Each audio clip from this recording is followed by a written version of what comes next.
Well, well, well. Thank God it is Friday.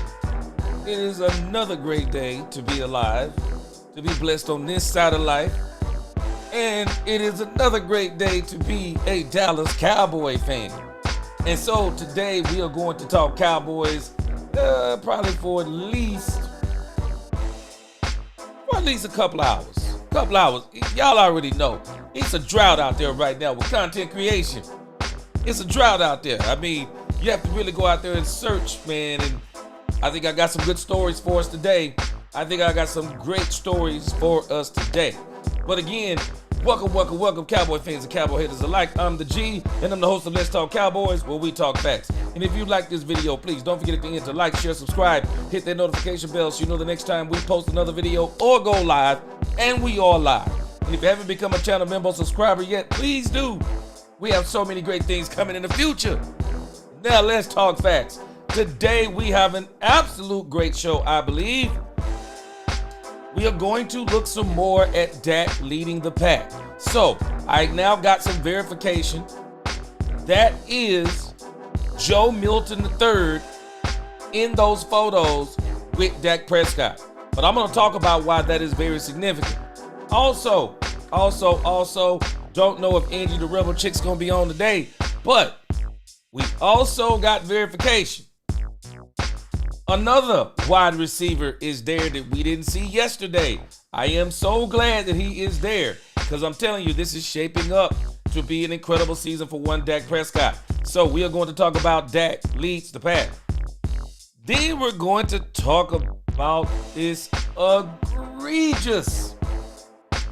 egregious, insane tape by one Colin Cowherd. Has the unmitigated gall to say that Brian Schottenheimer's going to be one and done? Come on, Colin Cowherd. We're also going to look at Anthony Lynn. Anthony Lynn was on DLLS, and I think that Anthony Lynn gives us every reason why that Brian Schottenheimer is not going to be one and done. Brian Schottenheimer is going to be here for at least the next 5 years. I believe he's here for the next 5, or I know his contract, I think it's 4, so it lines up with Dak Prescott's contract. I think he's here at least for the next 4 years. I do. And if he achieves everything he wants to achieve, Brian Schottenheimer will get an extension with the Dallas Cowboys. And Brian Schottenheimer may be here for the next 6 to 8 years. All depends on how everything goes. But we're going to prove why he is wrong. And then we're going to close out the show with a little bit of some video from Phil Mafah, who is the running back that I am absolutely pulling for. So that's going to be the show today. Dak leads the pack. Cowherd is wrong. Lynn disputes him on DLLS. And then we're going to close it out with Phil Mafah. Again, I appreciate y'all rocking with me on this Friday. I'm not going to keep you too long. But again, it's Cowboys time. So let's do this. Let's get our roll call in. And then we're going to get this show started.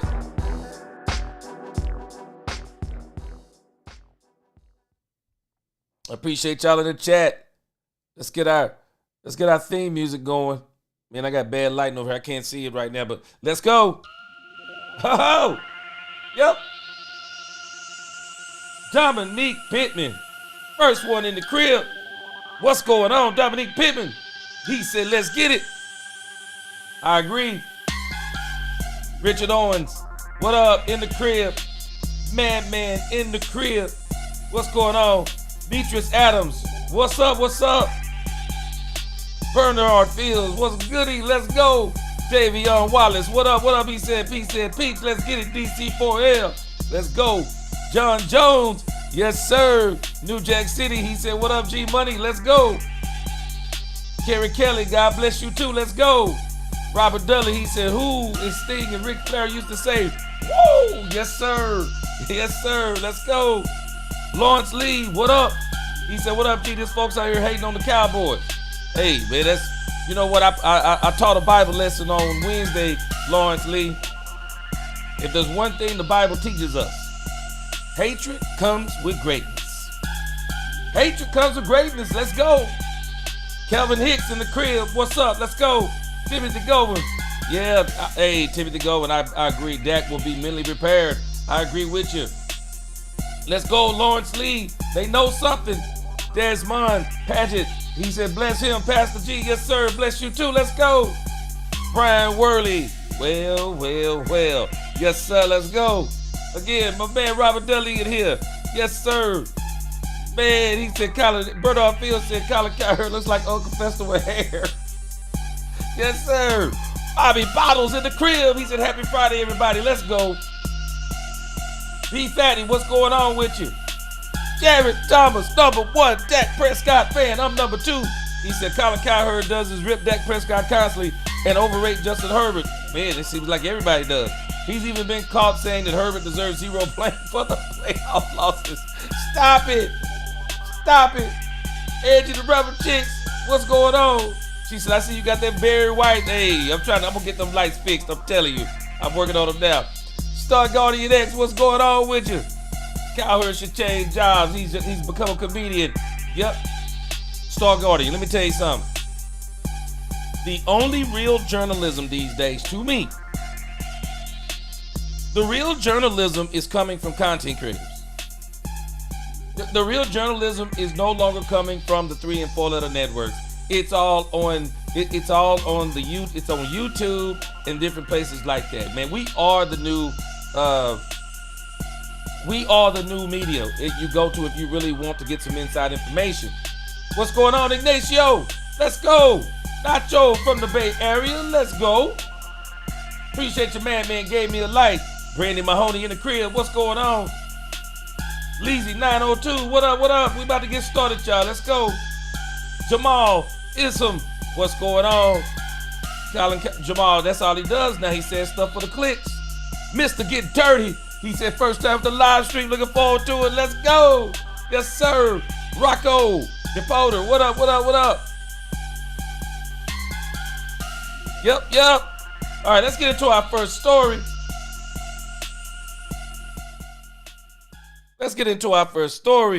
I'm telling you, our first story is really a continuation. Our first story is really a continuation of yesterday's show. It was all about Dak Prescott.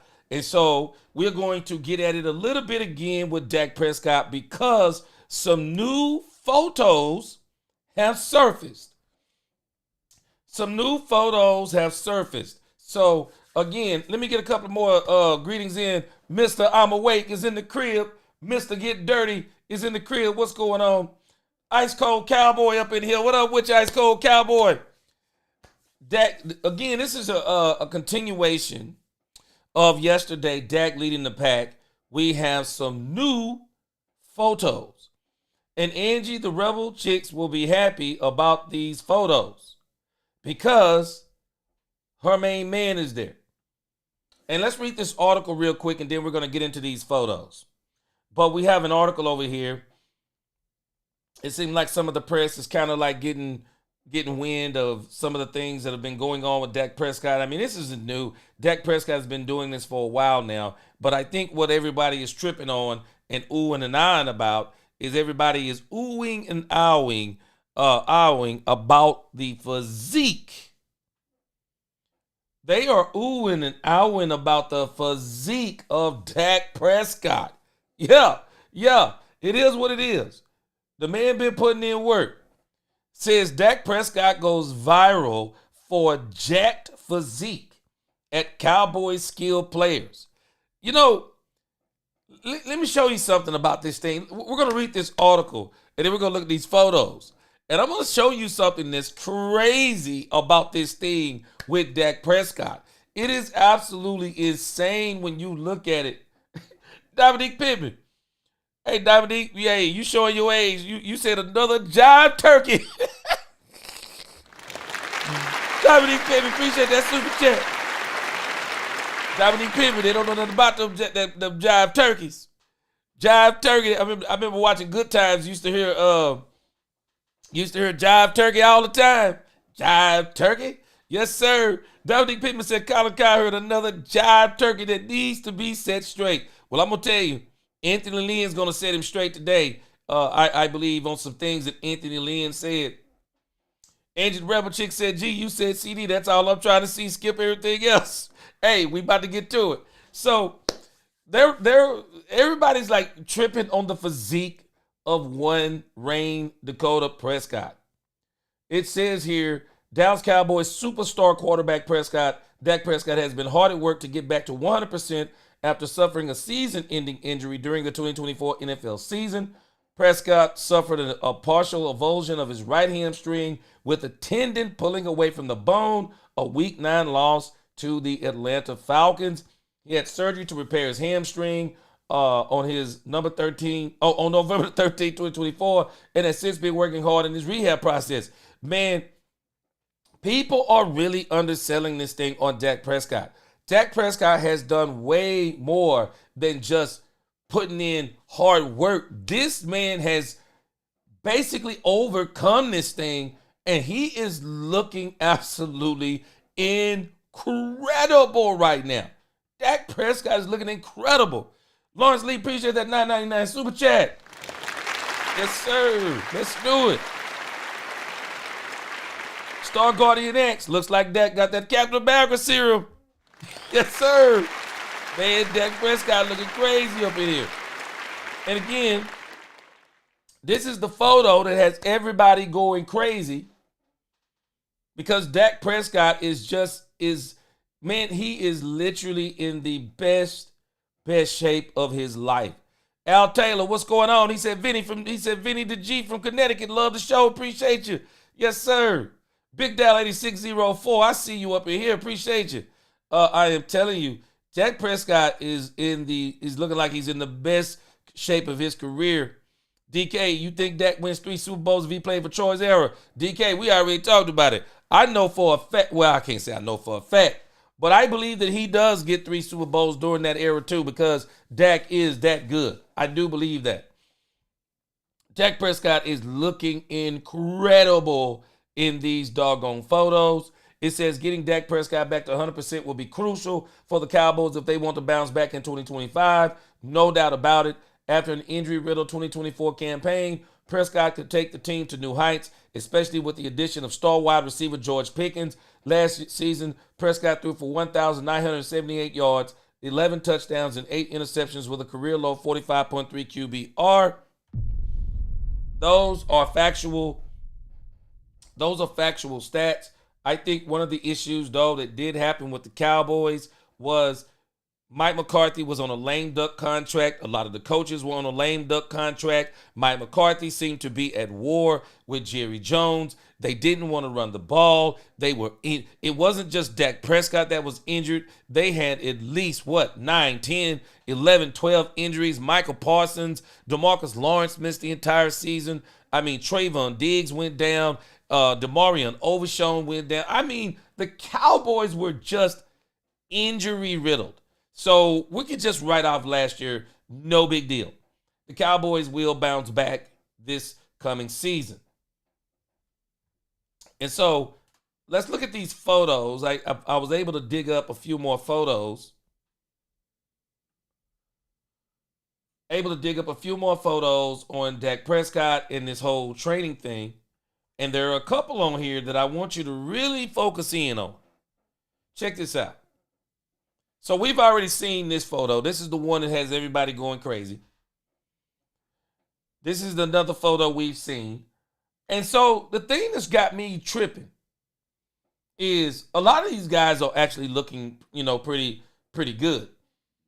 Excuse me. But the one that is so shocking to me, and we're going to see this even in the next photo, for as big as everybody is talking about that Joe Milton III is. And when you look at him, when I saw him on tape a couple of times last season, I actually thought he was a giant. But it's amazing that when you look at him, This is actually Joe Milton III to Dak Prescott's right, or Dak Prescott's left, and on the right hand of this picture. I couldn't believe that this was Joe Milton III, because I'm thinking once again that he's supposed, because everybody's like, man, he's this huge quarterback, 6'5", 240 or 250, I don't know, 260 pounds. Everybody's keep talking about him like he's this mythological figure. But then when you look at him beside Dak Prescott, well, that also tells you then that Dak Prescott is also a big quarterback too. Now, I mentioned this yesterday, but a lot of these defensive backs, when Dak first got in the league, a lot of these defensive backs, a lot of these linebackers, they would all say the same thing. They would say like, Stu, Dak Prescott is bigger than people think. That when you get next to him in person, they were like, man, this dude is like a very big dude. So we got some additional photos so that we'll know that this isn't just angles playing tricks with our mind. Watch this next part. Oh, Angie, here it is. Here it is, Angie. C.D. Lamb is in the building. Madman, I see you. Madman said pause. Boy, hey, my sons will be saying the same thing. Yes, sir. Hey, let me tell you something. Dak Prescott is not a small dude. I mean, everybody's been talking about like Joe Milton is like a Greek god or something. Well, hey, I'm telling you, Dak Prescott has been putting in some work. It is blatantly obvious this dude has been putting in some work. And again, I was shocked that this was Joe Milton III back here. But again, Angie, C.D. Lamb showed up. C.D. Lamb showed up. He's in the crib. I am so glad that he is in the crib for sure. The chemistry between Dak Prescott, George Pickens, Kevontae Turpin, I mean, it is going to be off the charts. Jalen Tolbert, it's all going to be off the chart. Off the chart. Yeah, Angie, yeah, we got a little footage of Phil Mafah at the end. I found on X. You probably already seen it. Dominique Pittman says, if I'm not mistaken, Dak is at least 6'3". I think so. 6'3", somewhere around 6'2", 6'3". Not sure his weight, but Dak is a big guy. Dominique Pittman says, pause. Yes, sir. Yes, sir, man. We got a lot of pauses up in here. Yeah, DK. Yeah, I agree with you. Troy's one of the best of all time being clutch.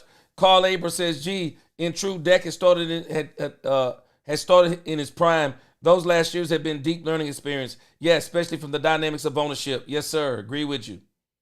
Yes, sir. Angie said, hold on, let her get a screenshot of this. Hey, we got another one too, Angie. We definitely got another one of C.D. Lamb. C.D. Lamb. Michael Smooth in the crib. What's going on? What's good? C.D. Lamb. I was so glad that C.D. Lamb was here.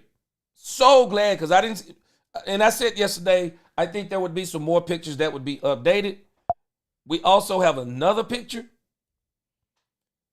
C.D. Lamb. No, wait, is that C.D. Lamb?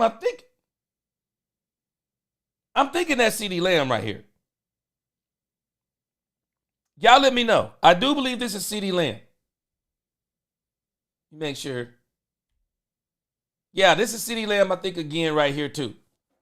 So he says, built for the X. Yeah. C.D. Lamb was in the building. C.D. Lamb was in the building putting in work. Lost in translation, salute. What's going on? Yeah, he was in the building. Ransom Nicholas, we hoping this leads to an NFC championship game. This is what we're looking for. And again, I'm telling us, championships, they start in March. Championships don't begin in September. They begin in March. And so the Cowboys are doing a lot of things.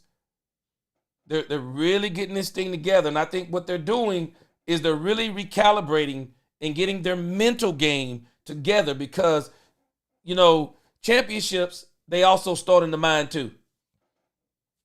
They start in the mind too. So you got to have this mentality. They are putting in work. I absolutely love what they're doing. They're putting in work. Jamal Islam, appreciate that super chat.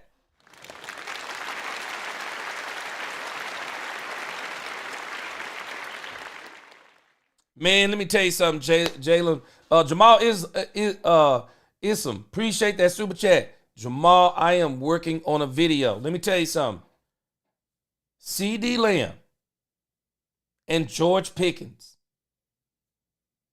might be one of the Cowboys have had two really good wide receiver duos. Drew Pearson and Tony Hill. Hey, let me tell you something, Jamal. People do not realize how much of a freak athlete Tony Hill was. Tony Hill was a freak athlete of a wide receiver. Drew Pearson and Tony Hill were absolutely devastating. I give them the best Cowboys wide receiver duo in history. Number two, at least for right now, Michael Irvin and Alvin Harper. I would dare say Michael Irvin is the best. I believe Michael Irvin, Jamal, I believe Michael Irvin is the best 88 the Cowboys have ever had. I don't think there's been. I got Michael Irvin as my favorite wide receiver of all time. I just don't think in a short amount of time there's ever been a wide receiver like Michael Irvin. You can give me Randy Moss with the numbers. You can give me Terrell Owens with the numbers. But I'm going to give you the number of why I put Michael Irvin, Jamal, as the best, that he's, to me, better than those wide receivers. He has the number that counts, the Super Bowls. And not because he has 3 Super Bowls. That isn't the reason why I would put Michael Irvin over those 2 wide receivers. I would put Michael Irvin over those 2 wide receivers because of the part that he played in the Super Bowls. Jerry Jones raves about him. Troy Aikman raves about him. Emmett, all these players, they rave about the general that Michael Irvin was, a force of nature on the field. He partied hard. We know what he did off the field too. He partied hard, practiced hard, played hard, and won big. Michael Irvin was an absolute monster. I would classify him as the best 88. Alvin Harper and Michael Irvin, second best wide receiver duo. I'm not sure that Alvin Harper, as good as he was, I'm not sure he was better than Tony Hill. Tony Hill was a monster. Tony Hill was an absolute monster. But the Cowboys have an opportunity. CD Lamb and George Pickens have the opportunity to surpass Michael Irvin and Harper. Not because CD is as good as Michael Irvin, but because George Pickens may be better than Alvin Harper.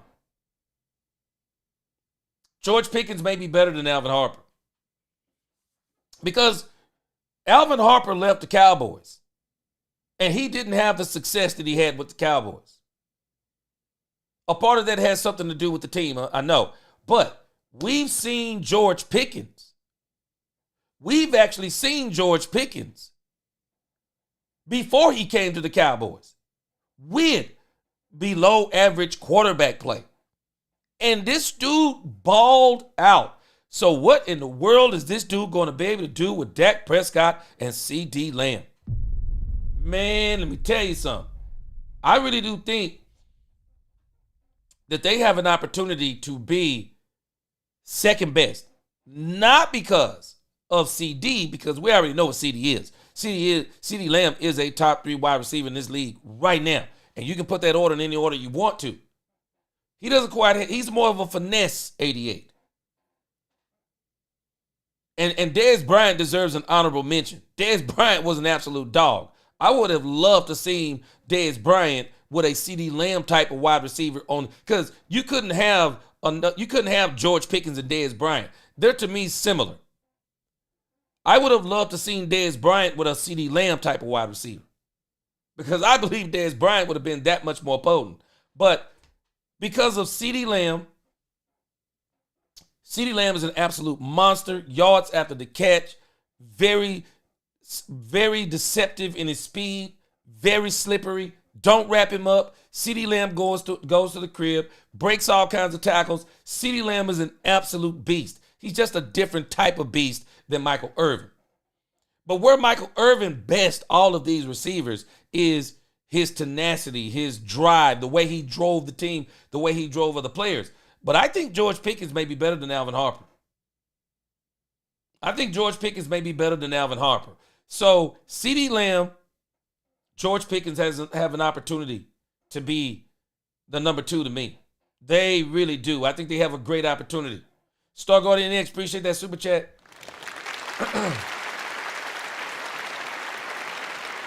Star Guardian X, I'm with you.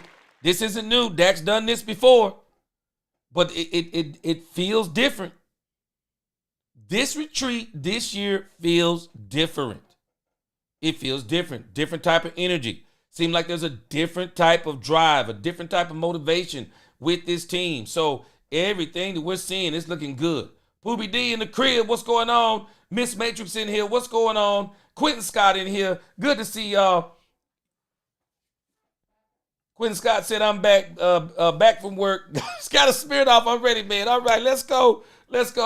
But again, Jamal, that's a great question about CeeDee Lamb and George Pickens. They really have an opportunity to be number 2.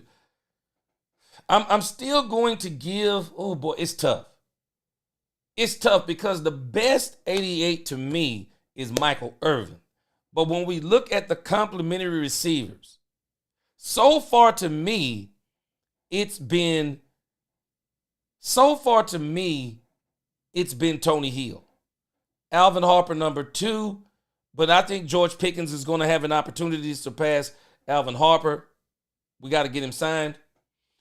Now, when we talk about the 88s, they're so close. Michael Irvin is above the fray. CeeDee Lamb, Dez Bryant, both of them dogs, but in different ways. CeeDee Lamb, more of a finesse wide receiver. And I don't know. I don't know if you really say you want to choose CD over Dez, but I think CD has more to the repertoire. CD can run the routes. He can play inside. He can play outside. Yards after the catch. Some of the catches that he makes are incredible.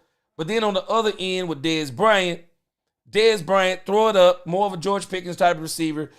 I mean, man, the 88s, it is so close. I mean, Mike is top of the line, but when you talk about between CD and Dez, boy, that's a tough one right there. And hey, don't let us forget. There was another 88 that people forget about that everybody thought that he was going to be the man. And his name was Antonio Bryant. But Antonio Bryant kind of messed himself up by throwing a jersey in the face of Bill Parcells.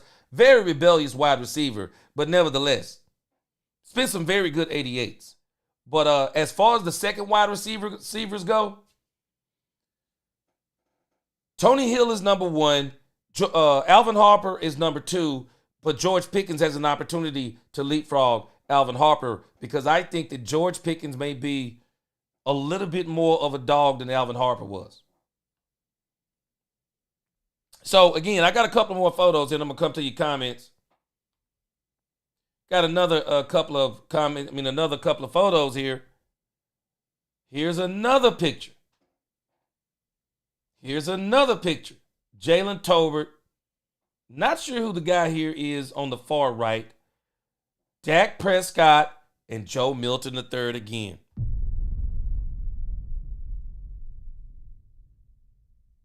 Dak Prescott Dak Prescott is not a small guy. And where we can see that Joe Milton may have a couple of, boy, I'm telling you, today's society, it's hard to talk about men, ain't it? It's hard to talk about men. But but it looks like he's a couple of inches taller than Dak Prescott. But overall, Dak's physique is like crazy. And this picture right here shows me, and I'm like, okay, hold on a second. I think everybody might overhype this dude talking about how much bigger or what kind of hulking quarterback he is. Because if he's a hulking quarterback, then what in the world is Dak Prescott? What in the world is Dak Prescott? Oh, I see. This is cool. Dak Prescott got his baby, he's got his daughter's feet on his back. That's cool right there. But again, man, Dak Prescott been putting in work. Absolute work. I'm thinking this dude to the right might be Ryan Flanoy. If I'm not mistaken, that may be Ryan Flanoy. Y'all correct me if I'm wrong. I think that may be Ryan Flanoy. Yeah, I was just thinking the same thing. Angie said, is that Mingo or Flo? I'm thinking it may be Flanoy. Could be totally wrong. Somebody said it's Paris. I'm not sure. Another picture of Joe Milton III. Let me tell you something, man. This is one of the best things that happened to Joe Milton. It's coming here and being able to witness the work ethic, the leadership, the things that Dak Prescott does. If he gets his opportunity, whether it be with the Cowboys or someone else, whenever he does get his big contract, if he gets a big contract and all those different things, he'll be able to do some of these similar things that Dak Prescott is doing. Very impressive, the stuff that Dak Prescott does. While the media is trying to turn this into a battle between Dak Prescott and Joe Milton, Dak Prescott's mind isn't even there. Dak Prescott's mind is not even in those realms of worrying about Joe Milton. Dak Prescott is trying to help Joe Milton. I love it. I absolutely love it. He's got all three quarterbacks at this thing. Will Grier, Joe Milton, looks like he has all the wide receivers, all the tight ends. Just absolute class act, Dak Prescott. I just can't see how people do not continue to just cheer for this guy and pray that he gets a championship, because he's just such a great character guy. Yeah, somebody said that's Jonathan Mingo. Rage, what's going on? Rage, Black Choji. Yes, sir. He said that is Mingo. Okay. Andrew said that ain't no dang on. Yes, sir. Yes, ma'am. Oscar Perini, he said nobody knows what's going to happen. Anyone predicts the future is a fool. Now, we don't have to predict the future, but what we can do is you can kind of read the tea leaves. And, because Troy Aikman actually made a very interesting comment. And I agree with what Troy Aikman said. Troy Aikman said everybody looks good everybody looks good in OTAs and training camps. Everybody's got high hopes and all this stuff. I mean, yeah, we understand it. But there's a certain way you go about doing things if you want to be successful.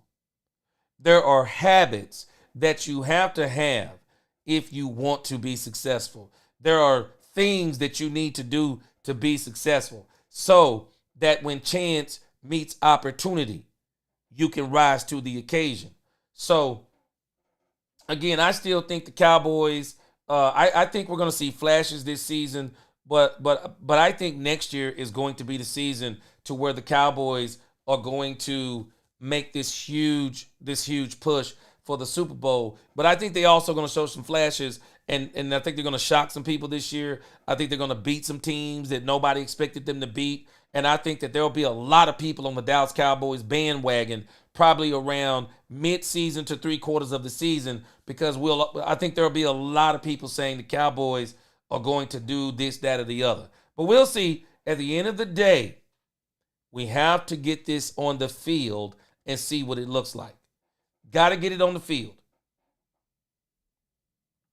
Angie said the backflip king. The backflip king.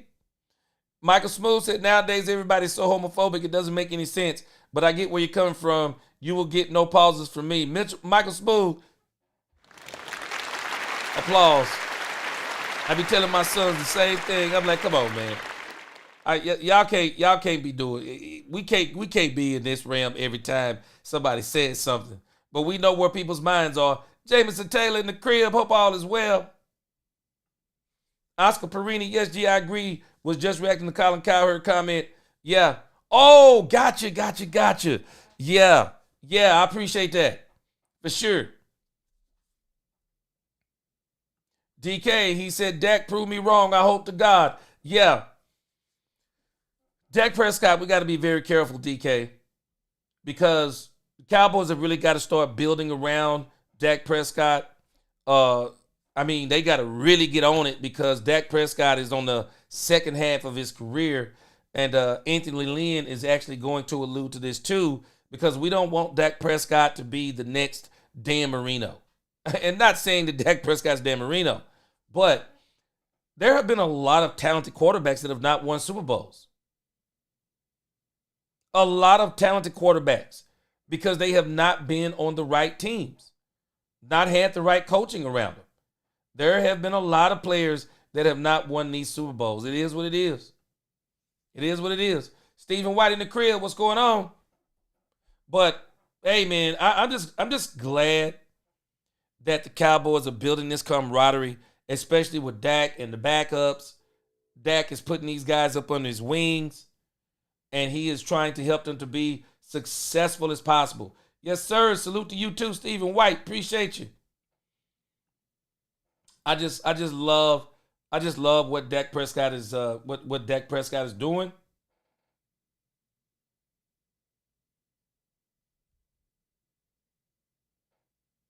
That boy CeeDee Lamb looking cool as the other side of the pillow. Yeah, these boys been battling. I love it. That's it. I love this. I love what Dak is doing. I do.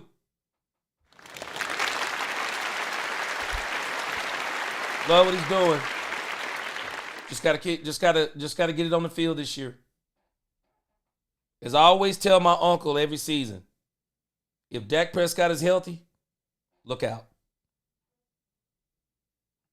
Look out. Cowboys are going to be dangerous if Dak Prescott is healthy. All right, let's move on to our second topic of the day.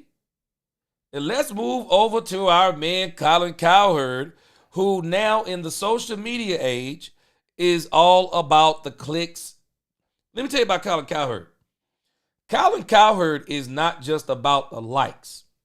Colin Cowherd is actually about the dislikes.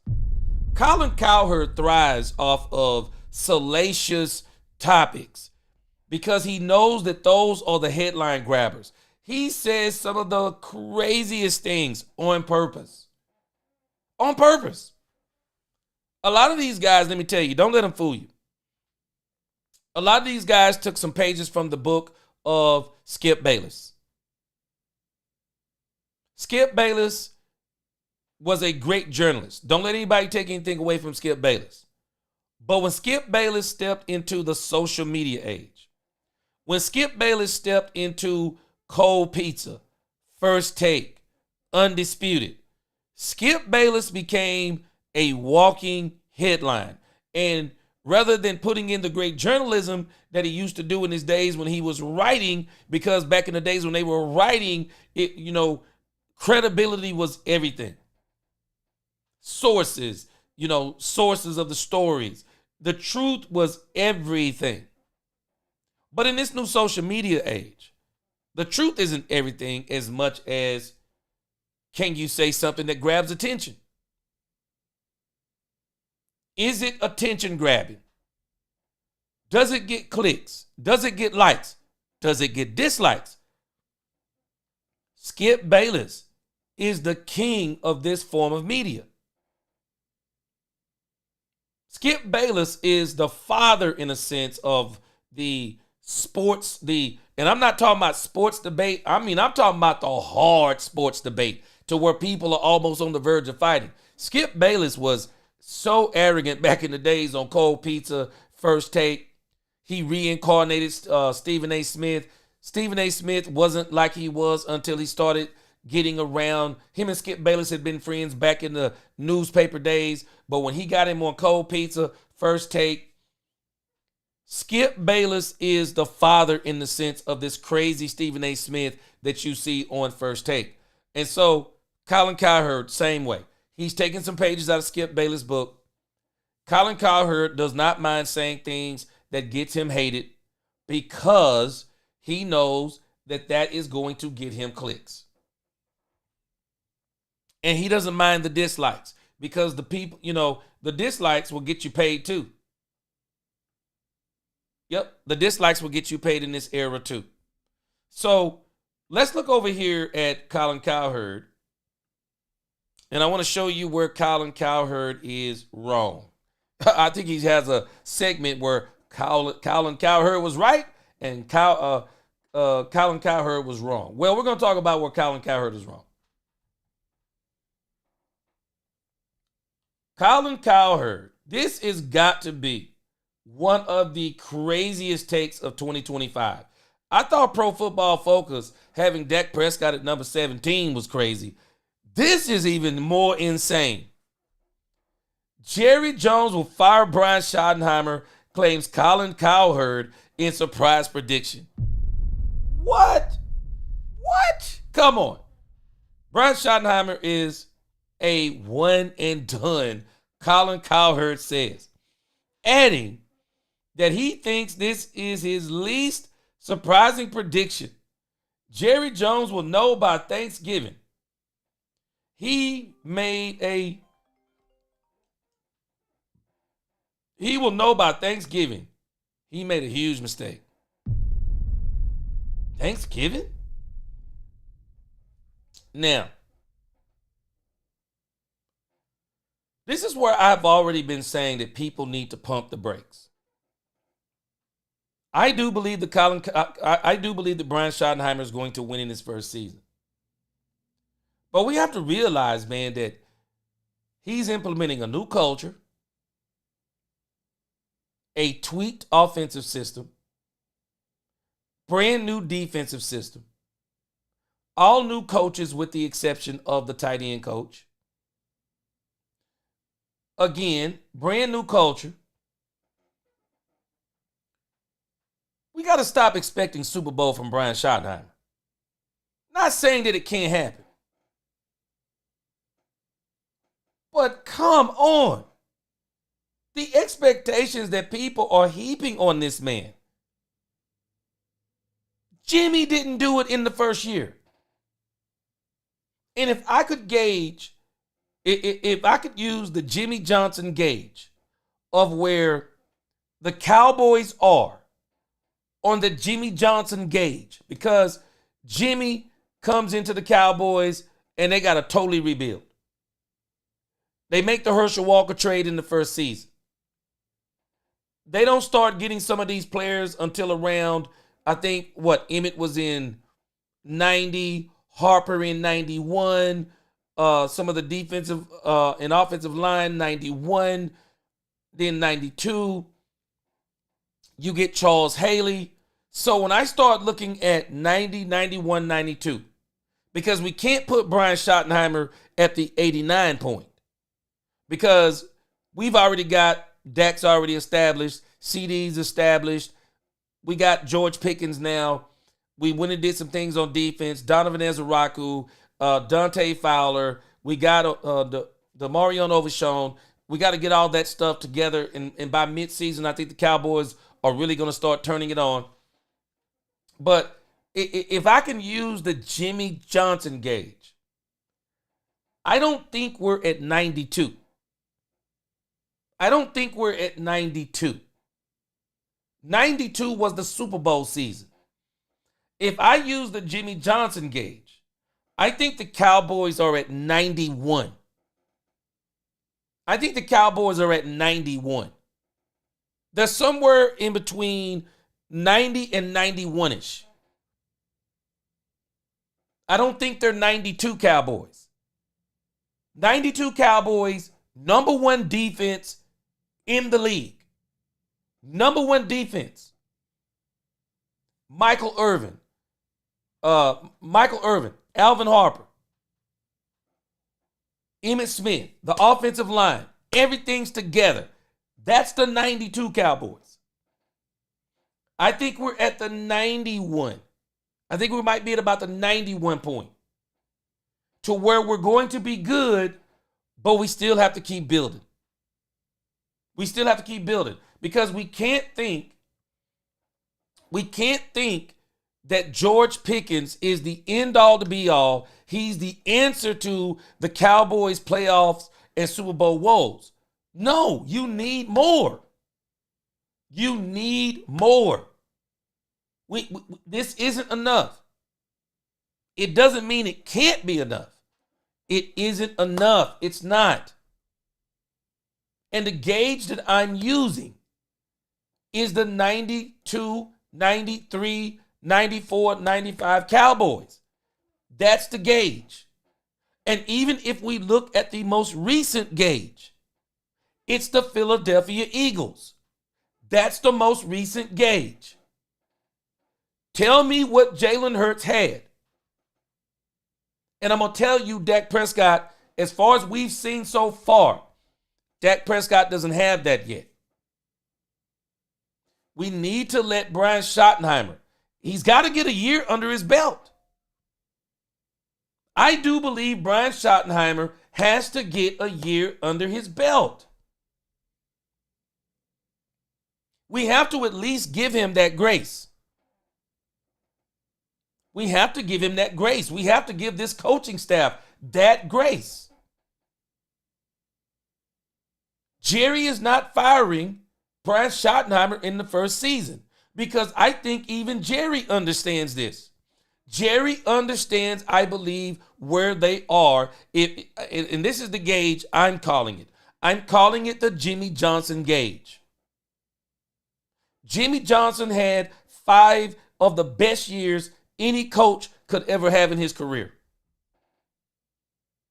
5 years of building a team, 2 Super Bowls, and we really give him credit for the one even that the third one that was gotten with Barry Switzer. Jimmy built a team so good it was on cruise control after Jerry let him go. So if I'm using the Jimmy Johnson scale, we're not at 1992. At least right now today, we're not at 1992 Cowboys. We're not. Now, could I change my mind by mid-season based on the performance, based on the Cowboys during training camp? Maybe the Cowboys I do believe the Cowboys are going to bring in Stephon Gilmore. Maybe they bring in Asante Samuel. I think the Cowboys are going to make some more moves, maybe at the cornerback position. I will not be surprised if things aren't going right on the defensive line. The Cowboys actually go out there and get a one tech if they feel like that Mozzie isn't making the step they want him to make.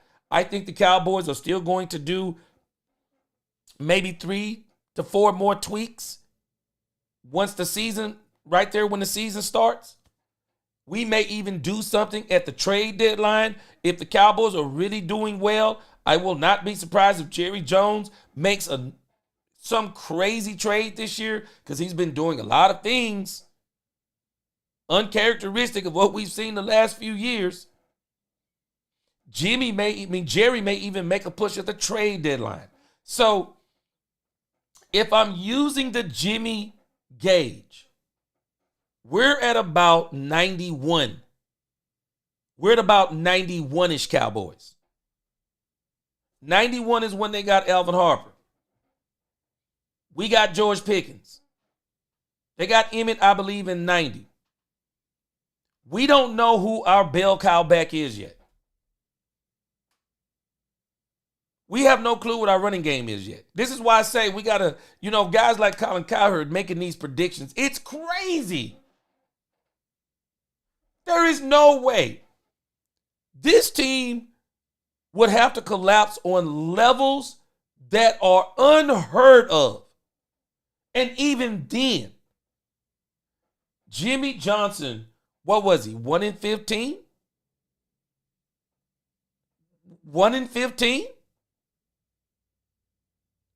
I think if Brian Schottenheimer goes 1-16, if he goes 2-15, I don't think Jerry lets him go. I don't think Jerry would let go of Brian Schottenheimer even if he was 2-15. I don't believe it. I don't believe Brian's going to be 2-15. But there is no way. And Colin Cowherd is absolutely crazy. Because I believe that even Jerry, he wants to see what the team is going to be. He's got a lot of grace. I guarantee you, Jerry has a lot of grace built in for one Brian Schottenheimer because he likes to plan. Terrence E. Washington, he says, yep, the 91 team was good, but got smacked in the second round playoffs against Barry and the Lions. Yep. Hey, Terrence, you tell me what you think. If we're using what I'm calling the Jimmy gauge, any of y'all tell me in the chat. If we're using the Jimmy gauge, Jimmy was there 5 seasons. Herschel Walker trade accelerated everything. So we're right at about, I believe, where the Cowboys were in 91. 91. And actually, we may be at 90. Because that's when Emmitt Smith came in. That's when the Cowboys added another offensive, I forgot the offensive lineman that they added at that time. In 91. May have been maybe Larry Allen or one of them. But the Cowboys in 91, in 90 and 91, 90, I'm believing, is Emmitt Smith. 91, they got some more offensive linemen. And then they got a little bit better in 91. So I think the Cowboys are somewhere in the Jimmy gauge of 91-ish. Maybe between 90 and 91-ish. And maybe by midseason, we'll be saying, okay, they're at 91. Maybe they're at 91. They win a playoff game. Could even win 2. But win a playoff game. And maybe the second playoff game, it's a heartbreaking loss. Okay, Eric Williams. I think it's Eric Williams, Michael Smooth. Eric Williams. So, if we're on the Jimmy gauge, I think we're somewhere between 90 and 91. We're not at 92. And I'm going to even give Brian Schottenheimer an accelerant because he's been an assistant coach for 20-something years. So, but he still hasn't been a head coach yet. So we gotta give him that part. So I think even Jerry is seeing this gauge that I'm talking about. I think even Jerry is seeing that gauge. Once we get Tyler Booker a year under his belt. Once we get Donovan Ezeraku a year under his belt. Sam Williams, once we solidify him on the field for a change. Once we figure out what the role is going to be of Phil Mafah, Jaden Blue, Javonte Williams and Miles Sanders, to me, they are nothing but placeholders. I mean, unless they come in and ball out this season, I'm not even thinking they're going to be here next year. I wouldn't even be surprised if one of them don't make it.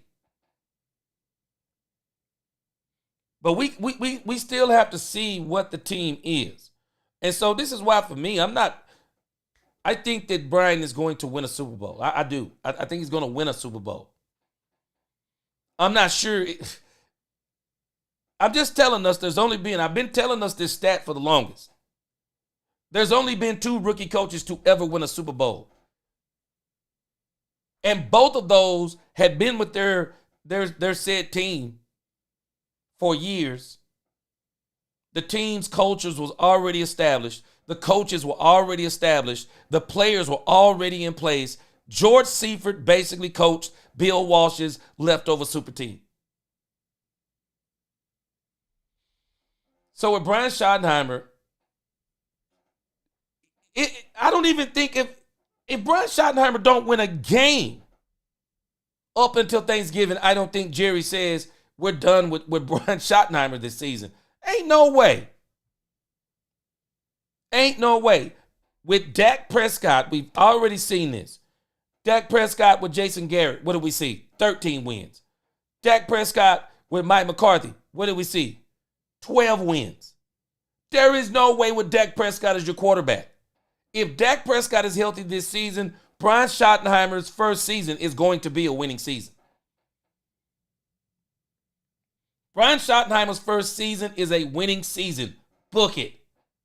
There is no way. There is no way Jerry is firing Brian Schottenheimer in his first year. There is no way. And Colin Cowherd ought to be ashamed of himself. Colin Cowherd knows when he went home after he made this tape, Colin Cowherd checked his analytics. Colin Cowherd checked his analytics.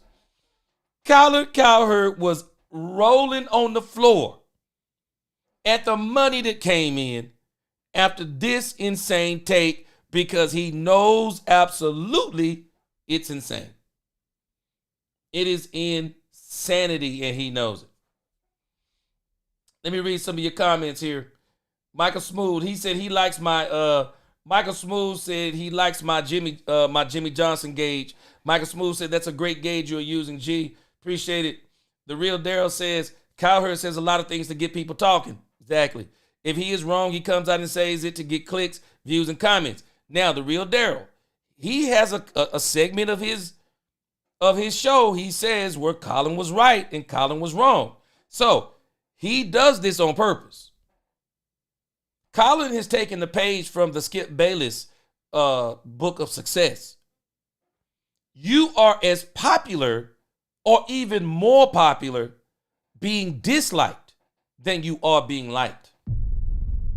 Boy, when you are the villain, if you can play the good villain, you can be more successful than the hero. Skip Bayless played the perfect villain for quite a long time. And then he started getting crazy there towards those last three years. Colin Cowherd plays a very good villain. He loves saying things that people don't like. It gets people watching. It really does. He plays the villain well. DK said, who doesn't agree if Dak has another bad playoff game, he needs to go? Can't happen. Can't happen because, DK, you got to throw Dak Prescott in here with Brian Schottenheimer. We cannot expect, even though if Dak is healthy, they're going to win. They're going to win. Dak healthy does not have losing seasons. But no, we got Dak under contract for the next 4 years. Dak isn't going anywhere. Dak is going to be good this year. And the issue is with Dak. Dak is even going to be great this year, DK. I believe Dak is going to be great. But again, DK, Brian Schottenheimer is going out of his way to do this. Brian Schottenheimer is trying to take away the mentality of we only go as far as Dak Prescott takes us. We have to get that mentality out of this team. We have to get this mentality out of this fan base. Go back and look at Dak's playoff losses. Dak playoff losses, the numbers are actually good to great. The numbers are good to great. The numbers that you can't deal with is where Dak is 2-5. Nobody wants to talk about that Michael Parsons is 0-4. Micah Parsons is 0-4 in playoff games. Micah Parsons has 1 sack in 4 playoff appearances. You cannot advance in the playoffs without a top 5 defense. I'm sorry, I'm just giving us the truth. You are not advancing in the playoffs the way that you want to without a top 5 defense. If your offensive and defensive line are not controlling the game, the only person that has bucked this trend is Patrick Mahomes. And that's because Andy Reid is his coach. No one is doing this. No one is bucking this trend. If your offensive and defensive line cannot control the game, I don't care if your quarterback is Superman, you're not winning. You're not winning. I'm telling us the unsung heroes of the 90s Cowboys. Defense. Defense and offensive line. Unsung heroes. The unsung hero of the Philadelphia Eagles Super Bowl this year was their defensive line. Unsung heroes. They did a job. They did a job on Kansas City. You win, man, you win championships. You win championships in the trenches. I'm just telling us. You win championships in the trenches. Straight up. If your team is very good defensively and very good, if they're good defensive line wise, if they're good offensive line wise, they're going to run over teams and they're going to stop teams from running. When you can do those two things, you win a lot of games. Straight up. You win a ton of games. All day, every day, you win a ton of games. Straight up. And you're going to get a lot of credit. You're going to get a lot of credit for a win that you probably didn't get, that you didn't get on your own. And so again, this Brian Schottenheimer thing, it's crazy to me. It's absolutely crazy that Colin Cowherd would put that out into the atmosphere, but we know why he's doing it. We know why he's doing it. He doesn't mind playing the villain. Daniel M in the crib, what's going on with you? Good to see you. DK said on this chat, we take an all-time great in Troy and bash him, but praise that. DK, so when did somebody bash Troy Aikman? To admit the truth that Troy Aikman had a super team? Troy Aikman will tell you he had a super team. Troy Aikman will literally tell you he had a super team. Troy Aikman was a great quarterback. Wasn't the greatest quarterback of his era. Troy Aikman was not the greatest quarterback of his era. I and many others can make the argument that Jim Kelly was better than Troy Aikman. Jim Kelly was better than Troy Aikman, but he didn't play on a team better than Troy Aikman's. People do not understand how great Jim Kelly was. Jim Kelly did something. Name another quarterback that has went to 4 straight Super Bowls. Name them. It's not Jim Kelly's fault that he ran up twice against one of the greatest teams of all time. I've already told y'all, I'll tell you again. I'll take the 92-93 Cowboys all through history, and I'll wreck every team in history. The 92-93 Cowboys were a juggernaut. Well coached, team chemistry, focused ownership, absolute all-time great defensive line, offensive line, wide receiver, running game, running back, you name it. You put Troy Aikman on that? All I got to tell you, DK, look at Troy Aikman before that and after that. Tell me which one he is. There's nothing wrong with telling the truth. Troy will tell you these same truths. Troy Aikman had an absolute super team. And I'm hoping the Cowboys put an absolute super team around Dak Prescott. I'm hoping by next season, the Cowboys keep building on what they're building, and I hope they put an absolute super team around Dak Prescott. And I don't care if someone makes the argument the reason why Dak Prescott won the Super Bowl is that he had a super team around him. And? Because he's already proven to us how good he is. The one thing that we know is that Dak Prescott is a great quarterback. All the numbers, all the wins, all the stats, they prove it. The part that we're Dak, and I don't even think it's Dak falling short. The problem is, I don't care how great of a quarterback you are. You need great teams to win Super Bowls. Ask Jim Kelly. How do you get to 4 Super Bowls in a row and you can't win one of them? And the NFC East was a juggernaut too. He kept, if I'm not mistaken, Jim Kelly got beat by the NFC East 3 of those times I know. 3 of those times, if I'm not mistaken, it was the NFC East that knocked off Jim Kelly 3 of the 4 times. May have been 4 to 4.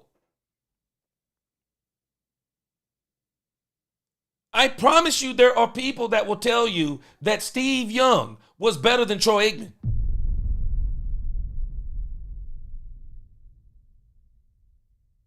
People do not understand how great Steve Young was.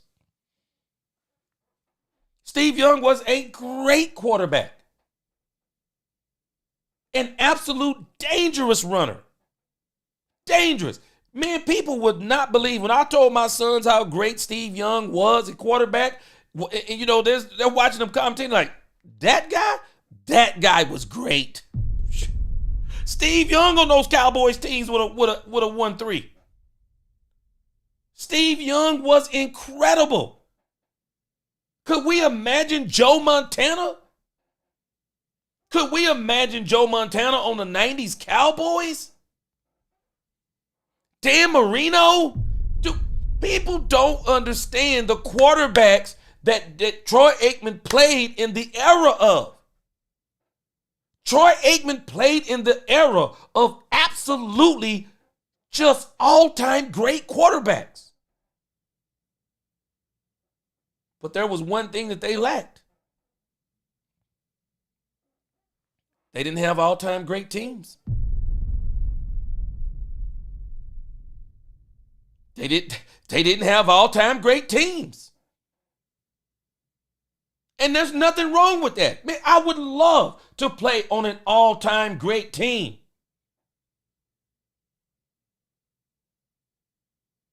I bet you Dak Prescott right now, if you gave Dak Prescott a choice, Dak Prescott, here's your choice.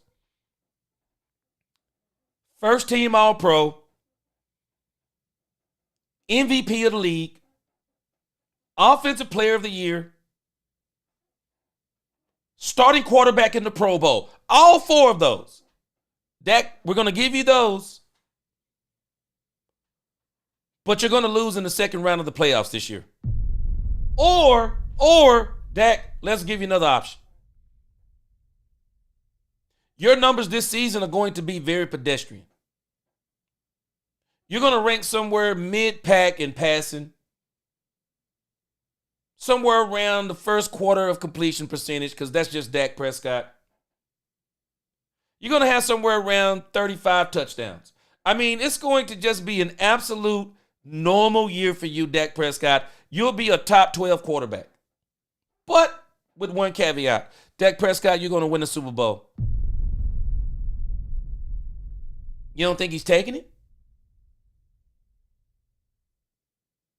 There's nothing wrong with Jalen Hurts not being, some people say he's not a top 10 quarterback. I think he's a top 10 quarterback. So what if he's number 10? He's been to 2 Super Bowls and won 1. When people look back in history, the only thing they're going to remember is that Jalen Hurts won a Super Bowl. That's all they're going to remember. Most people, that's all they're going to remember. And that's why when we talk about Troy Aikman, that's what a lot of us remember. Yeah, Troy Aikman must have been great because they got 3 Super Bowls. Yeah, he was great because he was also on a great team. I'm just telling us the truth. Troy benefited from that because we saw Troy before that and we saw Troy after that. I don't think there's been I don't know if we've ever seen a quarterback with careers that they look so polar opposite. Troy with Jimmy, Troy without Jimmy. Troy with a super team, Troy without a super team. That's not bashing Troy. That's just telling the truth. And I'm telling you, Dak Prescott wants the same thing. Dak Prescott would love to have the option that Troy Aikman had.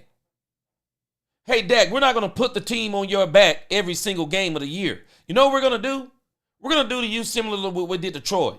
We're only going to break the glass on the case about maybe 4 games a season. 4 games a season, Dak, we're going to ask you to do a shootout. But the other 13 games, we're going to be dominant in the defense. We're going to be dominant in our run game. We're going to limit you to about 23 to 27 passes. You're going to pass for 250 to 275 yards a game. You're going to throw 2 touchdowns per game. And then we're going to get the rest of them on the ground, the rest of them on turnovers. And you are going to be on cruise control, Dak Prescott, to the Super Bowl. Not once, not twice, but 3 times. I promise you Dak would take it.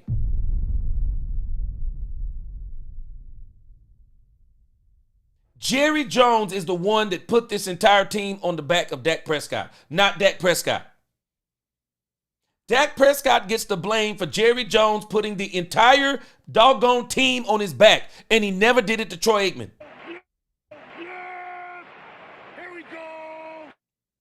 Jimmy refused to do that to Troy Aikman because Troy was a turnover machine, and Jimmy said, oh, heck to the no. We're not going to turn this into a passing team. No, we're going to be a ball control team. We're going to control both lines of scrimmage. We're going to build up our offensive, our defensive line. We're going to have some of the best skill position players in the game.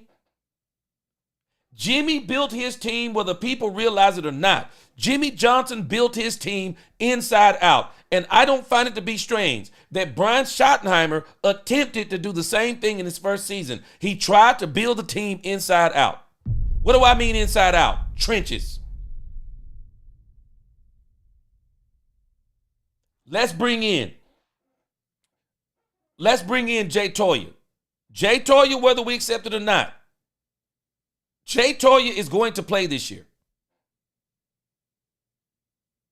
They re-signed Oso Digizua.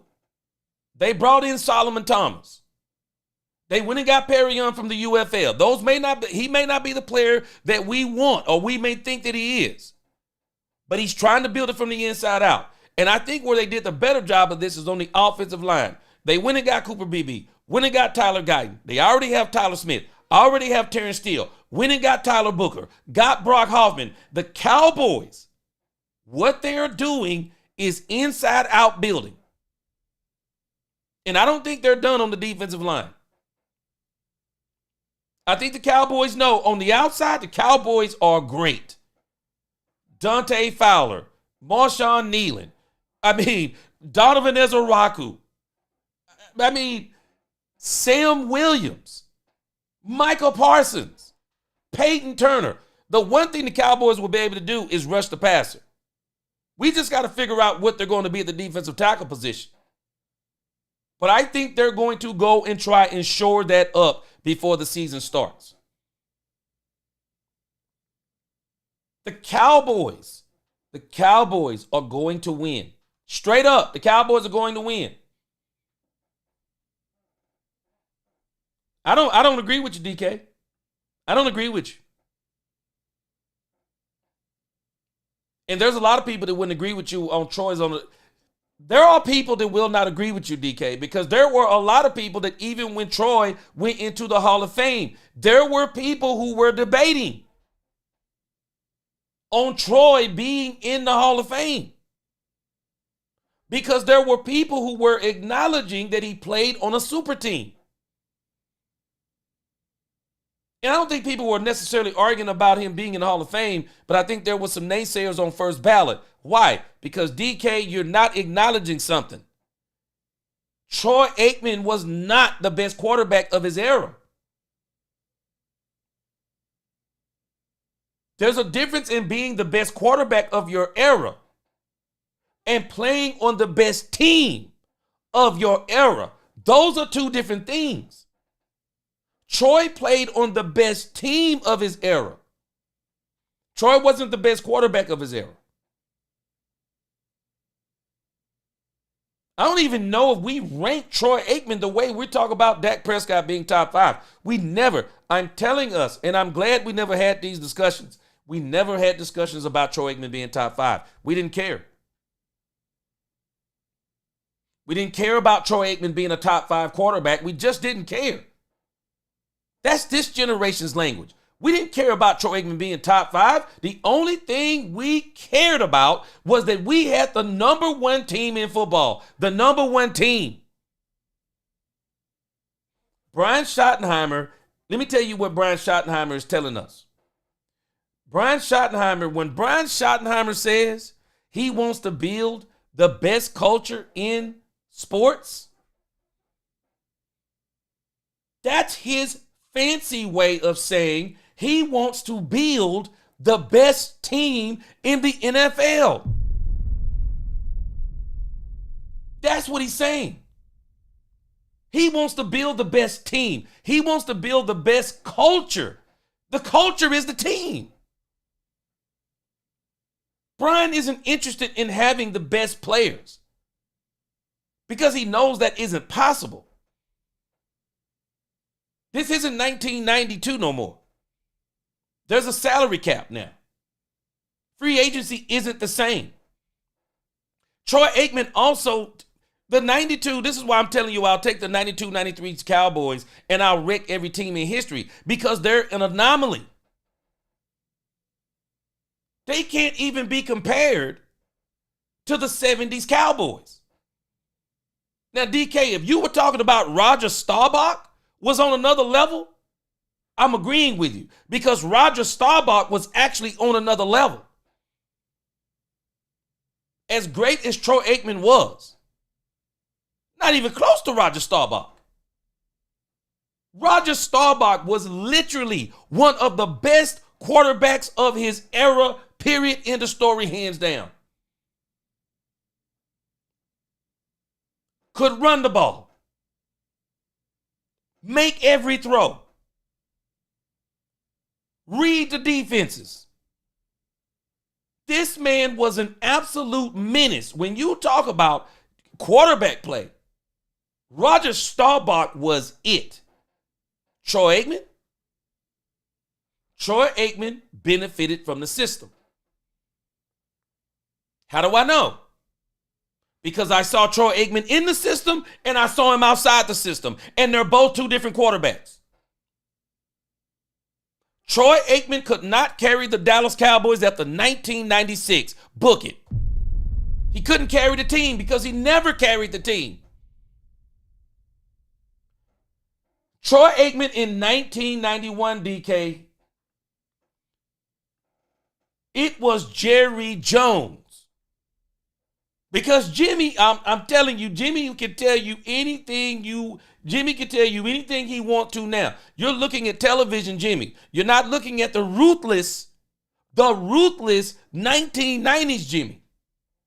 You're not looking at the ruthless 1990s Jimmy.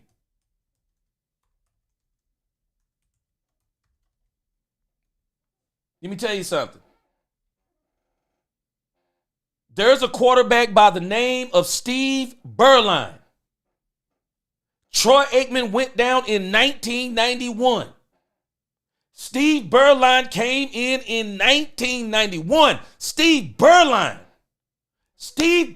came in 1991, won 4 games in a row, balled out, got the Cowboys to the playoffs.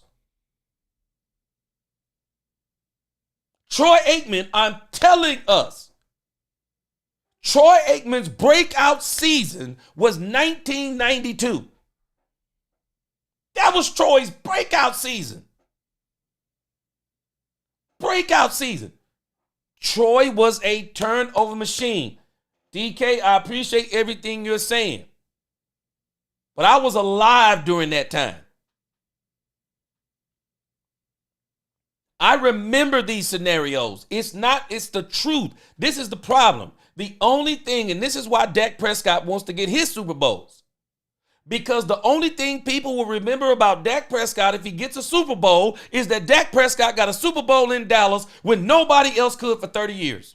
That's the only thing anybody will remember. All this talk we'd make about Jalen Hurts, there'll be nobody talking noise about Jalen Hurts other than saying, man, Jalen Hurts got to 2 Super Bowls in his first 5 seasons and he won one of them. That's all anybody talks about. But when you go back and you start looking at the history and the facts of these matters, you start to realize something. Teams, coaches, players, all of that put together matters. It all matters. Don't give me no Troy Aikman conversation. Don't tell me Troy Aikman was the driving force behind the Cowboys winning Super Bowls, because Troy Aikman will tell you he wasn't the driving force behind the Cowboys winning Super Bowls. Troy will tell you that. Troy Aikman wasn't. I'm telling you, this man wasn't even the best He wasn't even the best quarterback of his era. Al Taylor, he was a turnover machine. Jimmy Johnson went and got Norv Turner to fix Troy Aikman and to implement an offense that was not going to be Troy Aikman throwing the doggone ball all the time.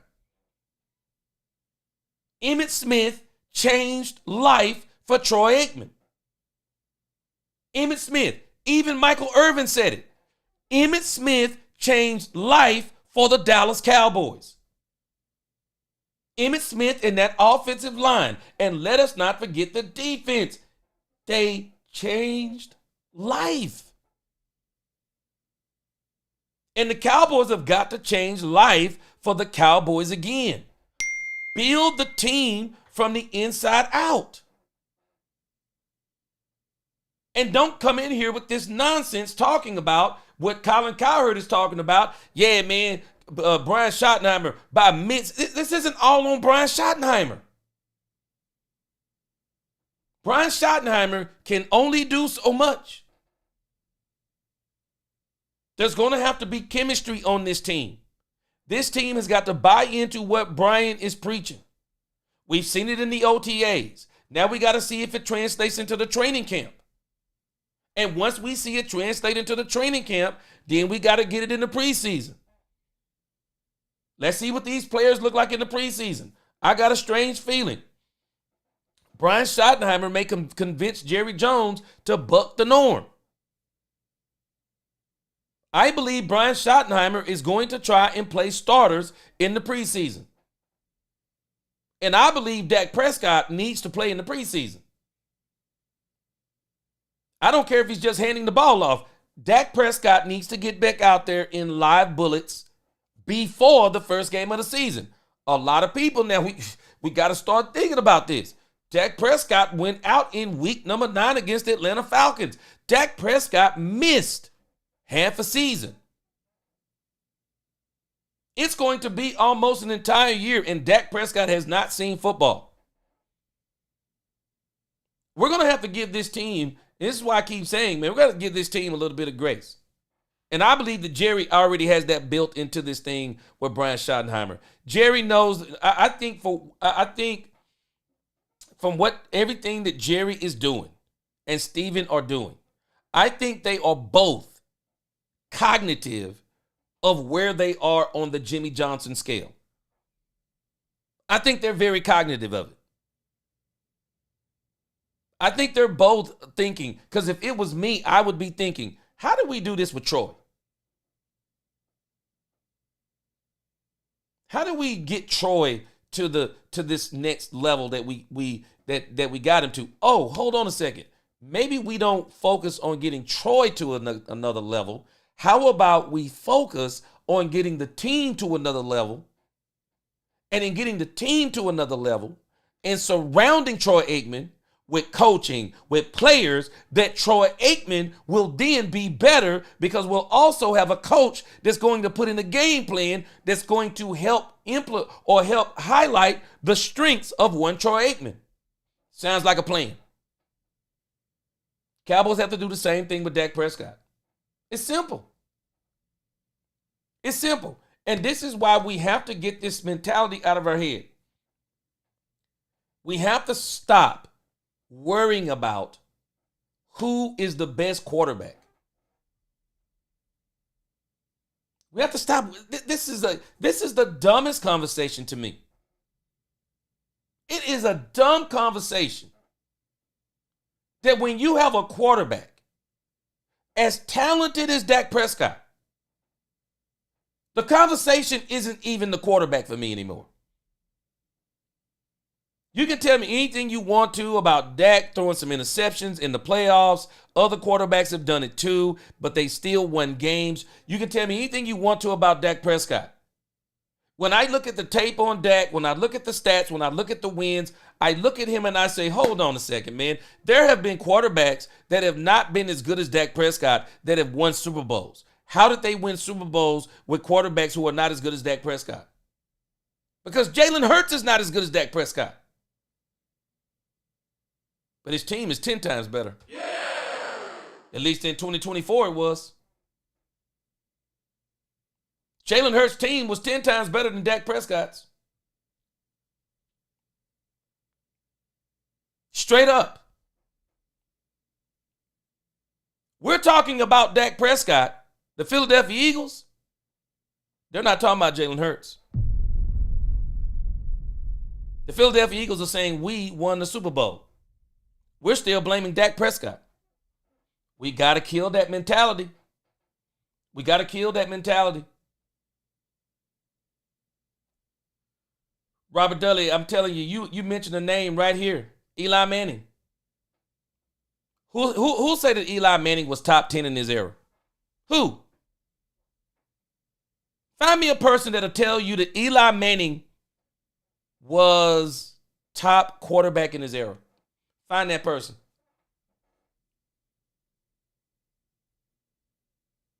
Eli Manning beat Tom Brady. Not because Eli Manning was better than Tom Brady. Eli Manning, even with those Bill Belichick teams, Eli Manning played on a better team. And in particular, boy, that New York Giants pass rush with Mike Strahan was crazy. And the Giants did the same thing to Tom Brady that the Eagles did to Patrick Mahomes. Tom Brady could do nothing with the defensive line. He could do nothing. He could do nothing with the defensive line of the New York Giants. They were that good. When you build teams from the inside out, man, you win a lot of games. You win a lot of games. Jamal Ism, he said Jalen Hurts can't read defenses. Facts. And he's a one-read quarterback. Facts. And then he runs when the one read ain't there. Facts. Man, give Dak Hurts team. Jamal Islam, I'm going back to the hood. Straight up. Not straight up, but straight up. This is about teams, man. This is about teams. Okay, Eddie Lowe. Yeah, 4 NFC East teams that beat Jim Kelly. Jim Kelly was incredible. I'm telling us, man, we do not understand. Jim Kelly was incredible. It wasn't Troy Aikman that was beating Jim Kelly. Jim Kelly was the better quarterback, but Troy Aikman was on the best team. Straight up. I'm going back to the hood. Straight up. Al Taylor, Steve Young, absolute beast. I saw somebody, okay, DK, yeah, Randall Cunningham. Randall Cunningham was an absolute. Could you imagine, DK, Randall Cunningham on those Dallas Cowboys teams? Could we imagine Randall Cunningham in today's league? I'm just telling us. There's nothing wrong with Troy Aikman not being the best quarterback of his era. There's nothing wrong with that. I would rather be a quarterback on the best team winning Super Bowls than the best quarterback in the league not winning Super Bowls. That's where I am. That's where I am.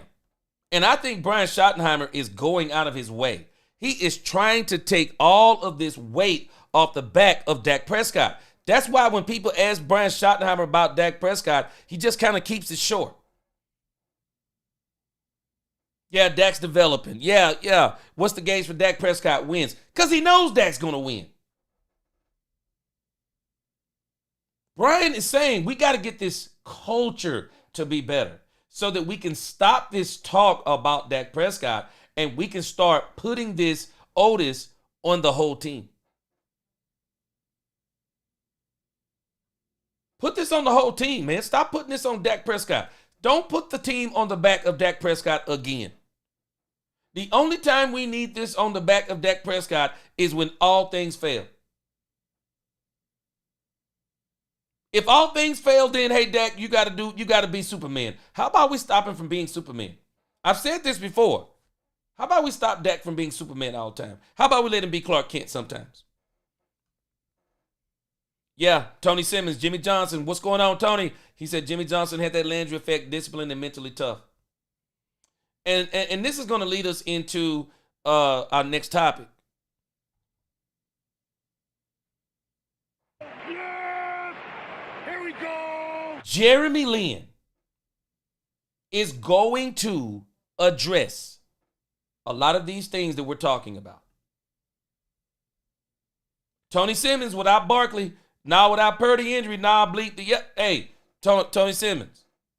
Even the Detroit Lions. I think the Detroit Lions were the best team last year.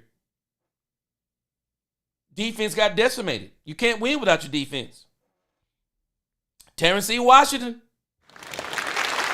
He said, why doesn't Lamar Jackson receive the same criticism? Yep. 3-5. He's a dual threat and has Derrick Henry. And let me say it like you said it, Terrence. He got Derrick freaking Henry. The hate is real.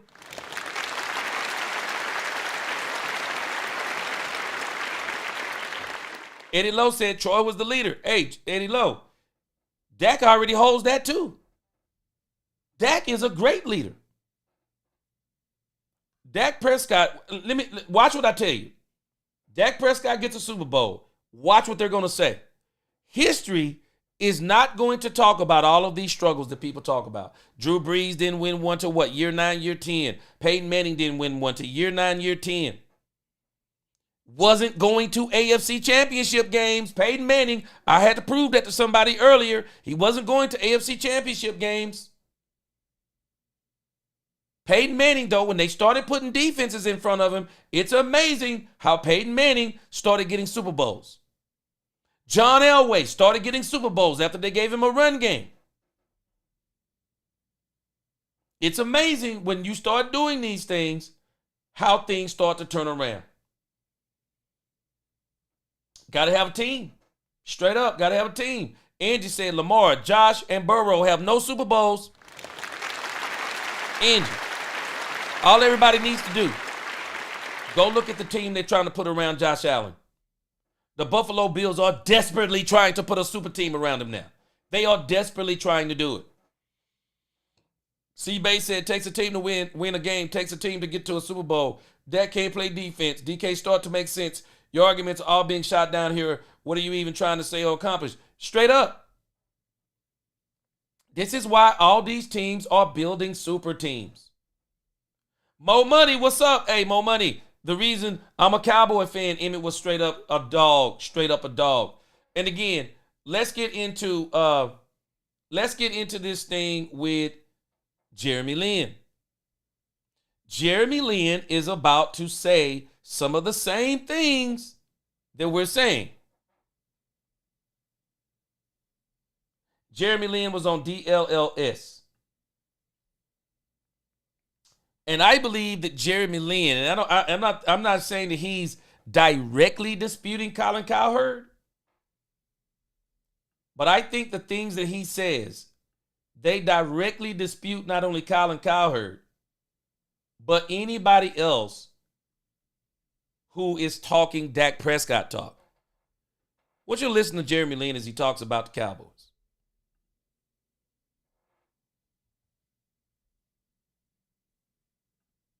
He drove down. I have thick walls in my house, so it's hard for me to do Zooms or any type of video at the house. So I just figured I'd drive downtown.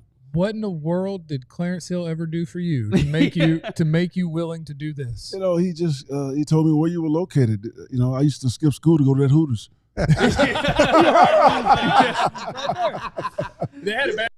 Let me tell y'all something about Jeremy Lin. Jeremy Lin got dealt one of the rawest deals ever, if you ask me. This man was incredible with the Chargers. You know who done him in? Justin Herbert. Justin Herbert did this man in. This man was winning when they fired him, y'all. They fired Jeremy Lin for winning. This man was incredible with the Chargers. Still should be a head coach in this league. I know. Reopen in August. I've been tracking. They're going to reopen in August. What's so crazy? It better be crazy. Better be crazy. It's always crazy, but Better be crazy. Better be. He's from a small town. He's from Salina. Salina. It used to be a small It's town. I know. Used to be, yeah. So I Used grew to up be. in a small town called Schulenburg. I think we may have beat Salina in the state championship game way I back in doubt the '90s. After I doubt it. Oh, you better look up. You better look up Schulenburg in the '90s. We won the winningest I 2A remember. programs in the '90s. Okay, I remember. No, listen. They had a year. we We had decades. Yeah, we had decades. They had a year. We had a decade. They had decades. I played at Allen, Clarence. Don't talk to me about high school Oh. football. Okay? Listen, y'all just showed up like last week. We talking about history. We put We talking about the 70,000 kids in history. one school. That's how we win. Right. That's what I'm talking about. We talking about history, okay? G.A. Moore. We talking about history. We talking about one of the great programs. So I bond with people over high schools, small school. That's something that registers with me. We're out. There you go. Something that registers with me. Colleges. He's a Red Raider. He is. I'm a Longhorn, and so that when he comes here, we naturally bond. I love kids from Texas high school. I love people from Red Raiders, Southwest Conference. We got something to talk about. And so that's kind of how we bonded when he was coach at the Cowboys under Parcells when he showed up after Maurice Cawthorn left, who I introduced to Troy Hambrick at the strip club in Arlington back in the day. Facts. So we're gonna keep it real. Yeah, for sure. One of my favorite college Did football. not see him at the strip club. Just want to let the record show. Never There you would. go. Man There of you go. God. No. Outstanding adult. Well, he did just say he skipped school for Hooters, but that's not the same thing. No. He was going with the bit. That was legal. That was legal. My random, because it's like, depending, I feel like how old you are, your sweet spot of favorite athletes, I feel like it's somewhere for me around the age of like 10 or 12. Was like whoever was in college and really good at that time. And so Byron Hansbard is one of my favorite college players of all time, the Texas Tech running back who would have been, I don't know, 6 or 7 years after you. Yeah. And I just wanted to bond with you over some guns up just by saying. No doubt about it. No, Byron's a heck of a man too. Yeah, he's a heck of a man. I love him. Look, high school coming out. I cover recruiting, so I follow kids, different recruiting all the way through. I loved him. 0.0 GPA. Sorry. For Byron? My God, you don't remember? You always No, have I just to. remember 2,000 yards. We were just talking about how good a player he is. I don't remember that. Great a man is. And last year he didn't even go to class. That was a big story back in the day. Down? No, I'm not. He's a great man. I don't remember. Great story. Yeah, It was Texas Tech, man. Come on. It was, see they were now- chasing tumbleweeds. Oh my! Academic institution. What are you talking about? Listen, one of the great party schools of the Southwest Conference. Because ain't nothing to do in Lubbock but drink and Clarence as one of the Well, it was a dry county for a long time, so and drink get the Raider It rest. is 6 hours from civilization. oh my! Well, let me tell you this, because as a man who I'm considered by most the best receiver in the history of Abilene Christian University to never record an official statistic. That's right. And you were this close to the league. You better believe Friday when class was over, we drove our butt to Lubbock. Because ain't nothing to do but drink and We had a good time. We drove our butt to Lubbock. real quick. Anthony Lynn is here. He's obviously coach of a running game coordinator of the Washington Commanders, but his home remains here in the Metroplex DFW. Mm-hmm. He had a big golf tournament for his charity. Can you just talk about your charity and what's that for real quick? Well, we are a grant-based. We didn't had no how they're working and how proud they are of their work and how they're doing it. It's just it makes you feel a certain way. And so we're working with them right now, and they're building a new. What was that change like in what? Our work, you guys decide how we're going to get down, and they wrote the damn script. We're just going to hold them to it. Yeah. I had a lot of questions, but I don't know if we need to take a break real We quick. can get a quick break. We can knock out the break real quick. We'll get a break real quick. We'll knock out the break We real got to talk quick. about Parcells. 100%. Okay, We I gotta hadn't talk watched this, so about I'm skipping to the I got to talk Cowboys. about how I'm easy hoping it is this to fix the Cowboys fumbling part. for my guy Jaden Blue. We just got to know. We just got to know. Shop faux. Lowe's All right, knows our I think this next part will be the Cowboys part. Y'all forgive me. I hadn't watched this.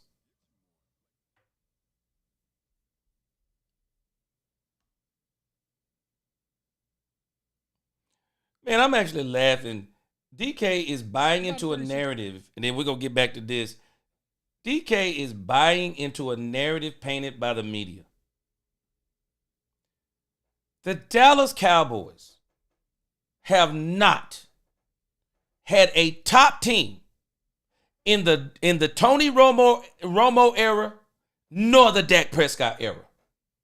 They have not had a top team. They have not. A top team is not just players. A top team is coaching. A top team is when you have the number one defense like Troy had. A top team is when you got a top 5 offense. The Cowboys have never had those things, even in the Green Bay years. Did anybody realize how many points the Green Bay Packers scored on us in 2014 with Tony Romo, and then in 2016 against Dak Prescott and the Cowboys? You're not a top team if you can't stop teams from running the ball. If you can't stop teams from scoring, you're not a top team. The definition of a top team is not what I don't even understand. Where do we get this stuff? We've had top teams. We have not had top teams in the last 30 years. If we had top teams, then we would have won. You win if you have that many top teams. There is no way. Pure nonsense. $6 value, and right now with our special offer, it's $36 for an entire year. Hey, baby, it's Flag Day. Ocas Cooper. One of those twins. I can't even think. Orion. Ryan, right? Who? Rex Ryan. Ryan. I mean, So Speaking one of of one those of them the twins. twins that like feet. Speaking of feet, I think my mind. Schottenheimer too, because he's a coach that's been waiting for his chance to be a head coach, has Yes. learned from a lot of different guys. And you kind of mentioned part of Schottenheimer too, because he's a coach that's Conference. Learned about football, but you learned about All right, life. here we go. Let's get to How this you thing treat with Brad people Schottenheimer. and like this. Talk about all the lessons that you learn from Parcells on a daily basis. Well, he wanted to always be the good cop. Players loved him. Players What? loved him. He's- I they can't were say scared to go I in the- can't, in I the can't say training the same room. for coaches. Yeah. Players loved him, and he would go out. He would go out on the practice field, and if I was getting in Julius Jones' tail one day, and he put his arm around Julius and walked him back to the huddle and looked over and said something smart to me. Julius looked at me. He was kind of liked it, Coach was standing up for him, but he played that game, that psychology game, all the time. Julius runs for 250 against Carolina, and then he comes in my office and tells me the two things we did wrong. It's like, the 250, but he was football wise, he was the ultimate mastermind that I've ever been around. The guy he's a winner. I keep bringing like examples back to Brian Schottenheimer too, because he's a coach that's been, waiting for his chance to be a head coach, has learned from a lot of different guys. And you kind of mentioned Parcells, things he learned. You've been in a lot of places. How, in terms of your coaching path and your coaching kind of identity, how many lessons have you kind of learned from Parcells that you've applied? How many things have you taken from other people? What are kind of your inspirations? Well, going back to Brian. Brian is one of my better friends in the league. Okay. We go back to New York Jet days, spending time at his house, dinners with his dad, his mom.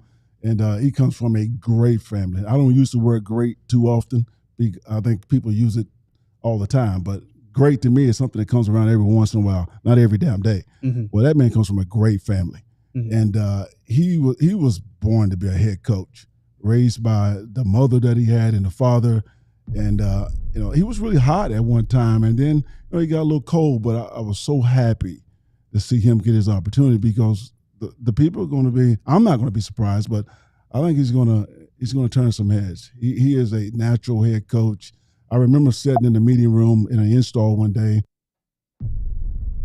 Anthony Lynn says Brian Schottenheimer is going to shock some people. I believe so too. I believe the Cowboys are definitely going to flash in his first season.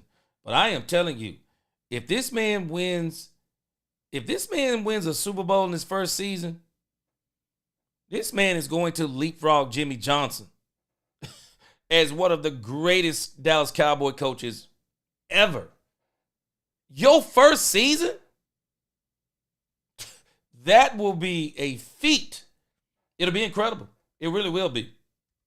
And I looked over at LaDainian Tomlinson and I said, I play for him. And he's that type of guy, man. So you guys got a really good one. A really good one. I remember when all this stuff was going down, I said, Anthony, you coming here? Yeah. He didn't get back with me. Well, once Brian interviewed, I said, it's a wrap. Yeah, well, I thought you might be on the staff. It's a wrap. I thought you might be on the staff, though.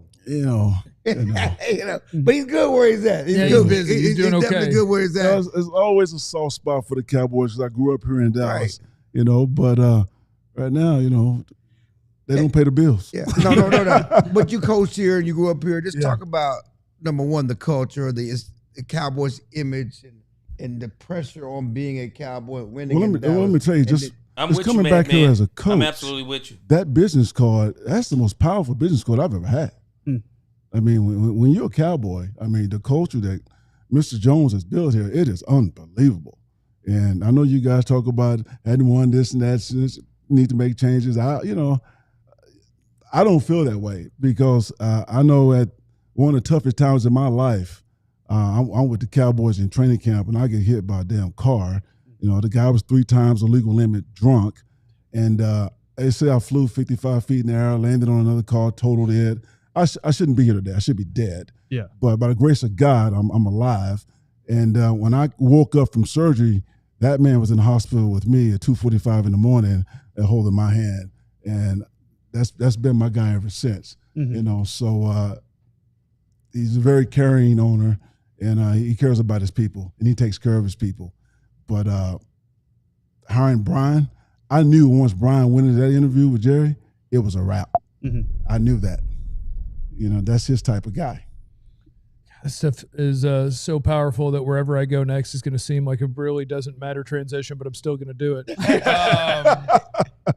As a guy who is a running backs coach, do you involve yourself in the draft and the scouting and all that stuff? Or are you absolutely. just okay? Absolutely. So watching the Cowboys every once in a while, because I watch tape of couple hundred guys a year, give or take. Okay. And Jaden Blue was one of the guys that I really, really liked, and I hoped he would be a Cowboy. That's your kid from Texas, right? Yes. Mm-hmm. Yeah. The speedster from Texas. And they took him in the 5th.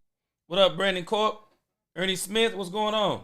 Round. Mm-hmm. And one of his big Erie Smith. What's going on?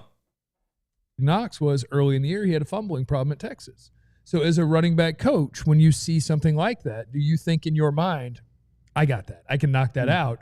Or is that this is something that could stay with a guy? Okay, so early in his career last year, because he's really is his first year playing, he fumbled the ball, I think, 3 times.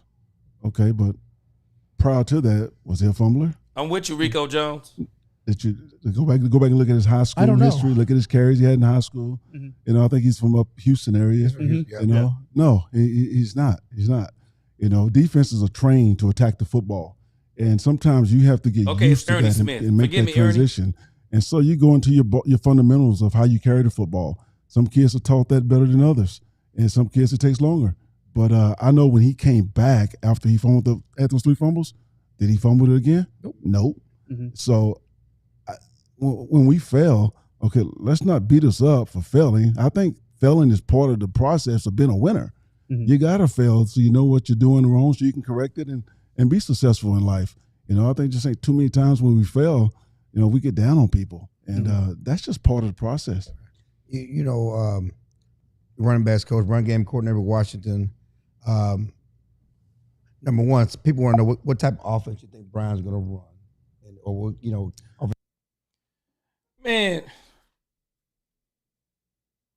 I'm sorry, but am I the only one crazy here? Does Anthony Lynn not know he's like on video?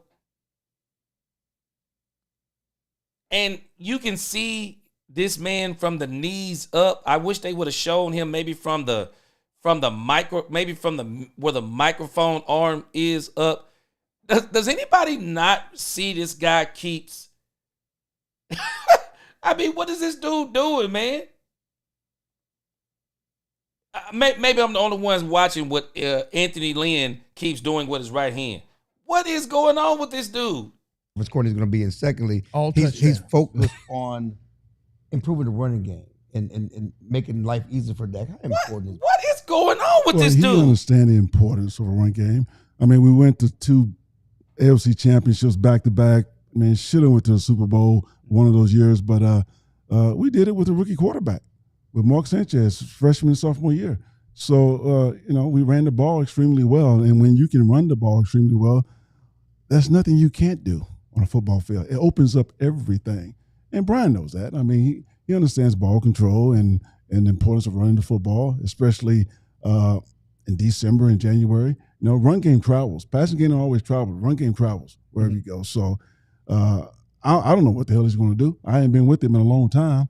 But I know he believes in running the football. I know that.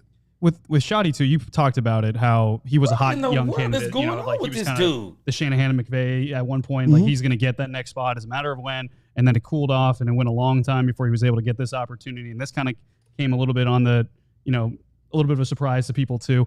When that happens to, I mean, individuals in general, but when it happens to a coach who kind of goes through that, hey, I'm close, and then I have to wait and learn and go to different routes before I can eventually get that head coaching spot. What do you think that could do to a coach like him? What do you think it do? You know him. What it could do specifically to him to get him ready for this kind of opportunity now that it finally came? Well, I know him and I know his character. Please move the He's just camera gonna up better on this because of it. man. You know, maybe he wasn't ready when he thought he was ready. You know, maybe he had to go through some other things to get to this point, and so that when he got this opportunity, he'd make the most of it. So that's how I feel about, you know, this situation. I think he would be better now than ever before. Your son's obviously a up and coming, really smart defensive coordinator over at USC. I'm just kind of curious, how often do you guys like talk ball in terms of, especially in terms of modern offense versus modern defense? Are you guys, you know, helping each other? As soon as I get back to the house, we're gonna talk then. Yeah. He's at the house right now. Oh, awesome. So Wait a minute, man. yeah, I like talking ball with him. Wait a minute. Man, this has got to be. What is going on in this interview? Clarence Hill has only looked at Anthony Lynn, what, one time? And meanwhile, what is Anthony Lynn doing? Does he not realize the video they got the camera on him? This is like Twilight Zone type stuff. Clarence Hill is on. How do you not pay attention to the guy being interviewed? He on his phone. He's anything he can do to occupy himself rather than looking at Lynn. And again, Lynn over here doing. I don't even know what Lynn doing, man. This is crazy. This is crazy. He does have a sharp mind, and he's always been good with numbers and formulas, and And and then he's in the college game, so he's kind of coaching me up on the difference in the hashes and what you can do, what you can't do. But we just like to put concepts on the board and just attack them and just see where we can be better, And I always look forward to those conversations and those meetings with him. Real quick, I'd like to get to that. There's so much talk about Dak. And what's the outside view of that? What's your opinion? What do people outside the organization think of Dak Prescott as a quarterback? Say he's terrible. It'd be great for going viral. The neighborhood I moved in, Dak lived across the street. And so I've known Dak for a minute. And he is one of the, character-wise, he's one of the better young men that I think that's in the league. I like a quarterback that we have too, Jaden Daniels. But Dak is he has high standards for himself, high standards for his teammates. And just look at his numbers. I mean, the numbers are not terrible, not bad. I mean, he's franchise numbers, franchise money. I mean, you have a good quarterback in Dak. So, that's the Cowboys' job to build those pieces around him and all that. But I like him. One thing you told me during the Anthony Lynn just said it's the Cowboys' job to put pieces around Dak Prescott. Anthony Lynn is acknowledging something in that statement, whether we accept it or not. He's basically saying they haven't done it yet. They're doing it now. They're doing it for sure, but they haven't done it in the past as a team. But Anthony Lynn, when you go back and watch this video, bro, this is crazy work. Season was how the Cowboys defended. Why is Clarence Hill not looking at Anthony Lynn? Daniels was different than everybody. All right, he Look got at him the a numbers, look. The Cowboys had a lot of success. Brought in Mariota to whoop our Don't tail. be telling my secrets. Okay. That's not a secret. We watched the tape too. Yeah, That's they not played tape. well against him. They played well against the Cowboys. Well, what was it about the Cowboys? You were talking about I the would speed say of the defense. one of the reasons they probably play well against it, they have a lot of speed in that front seven. Oh, man. They're fast, especially the one from Penn State. I know Mike. I've known Mike for a long time, but they're fast. Yeah. And so that helps. Anthony Lynn, thank you so much for the time. We appreciate you coming in. Oh, appreciate. See, this is why whenever you do stuff like this, especially in a studio, you have to be real careful.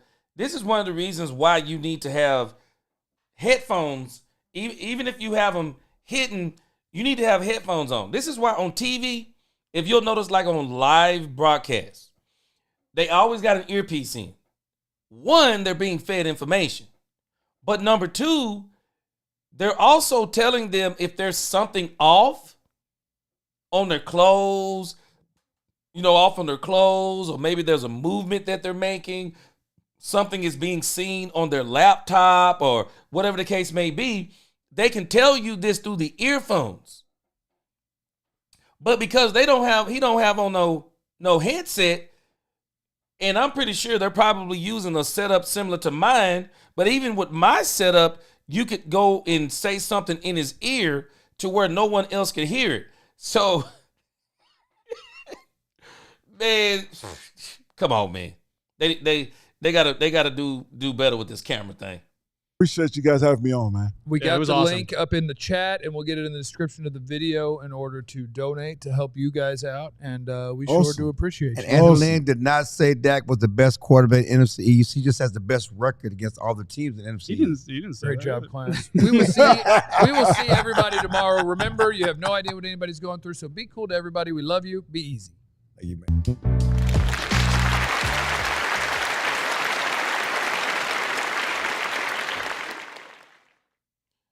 Yeah, so that's why I wanted to play that part with Anthony Lynn. Man, I don't know what's going on with Anthony Lynn. Boy, when he go back and watch that video, he gonna be tripping. But he basically talked about it. I mean, the Cowboys need to put players around Dak Prescott. He talked about how great of a coach Brian Schottenheimer is. He basically said that when he heard that Brian Schottenheimer got the interview with Jerry Jones, it was a wrap. Said it was a wrap. So, again, Brian Schottenheimer is going to be great with the Cowboys, I believe. Everything he's been doing has all the makings of Brian Schottenheimer is absolutely going to be great with the Dallas Cowboys. I don't care if Brian Schottenheimer, by the time Thanksgiving gets here, I don't care if Brian Schottenheimer is 2-8 or 2-7. I don't believe that that'll be the game if they're 2-7. Jerry goes, I made a mistake. I think Jerry is going to stay the course with Brian Schottenheimer. I think he's going to stay the course for at least 3 years. And stay the course for 3 years of Brian Schottenheimer. And I think Brian will be winning by then. And I got a funny feeling that if Brian can do everything he's attempting to do, Brian Schottenheimer may be here for an extended period of time. Because everything we've seen so far, man, he's been one of the best things to happen to the Cowboys in years. Robert Dudley said, Anthony Lynn, here's the door. Don't call us, we'll call you. Boy. C-Bay said nobody get their hands in their crotch area like that. Nobody. That's crazy work, man. That's crazy work.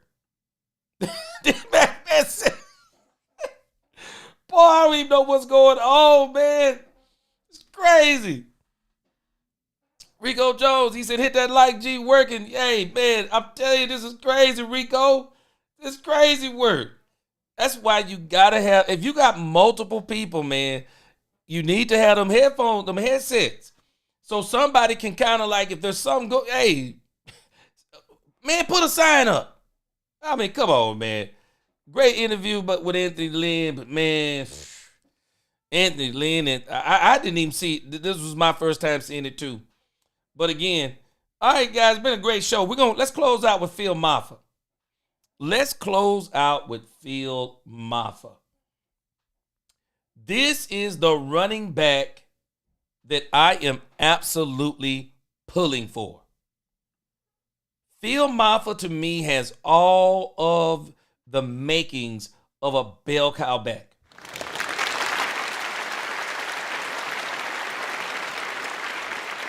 All the makings of a bell cow back. Philly D in the crib. Philly D, can't wait, boy. I ain't gonna say I can't wait, but boy, I'm ready for that opening game. Phil Mafah has the makings of a bell cow back.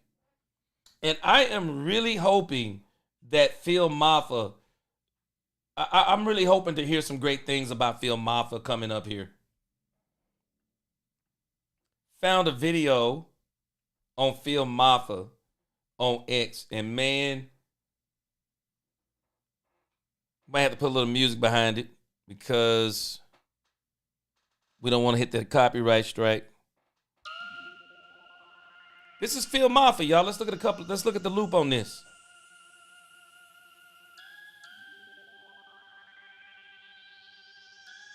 Phil Mafah.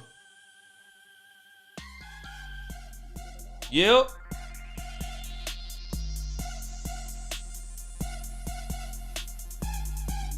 Yep. Phil Mafah. Phil Mafah had a shoulder injury last season. And I think that's the thing that kind of held him back. But man. I hope the Cowboys can get this dude on track.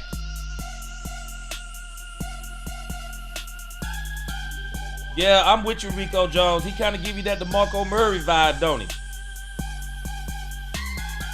Man, a lot of people were talking about Jaden Blue, and I like Jaden Blue. I think he's going to be an absolute weapon for the Dallas Cowboys. But this is the dude right here. I want this dude right here to emerge as the bell cow back for the Cowboys, and Jaden Blue to be the change-up running back, and they beat Thunder and Lightning. He out there putting in work. And let me tell you something, man. When you look at this dude on tape, he plays fast. He plays fast.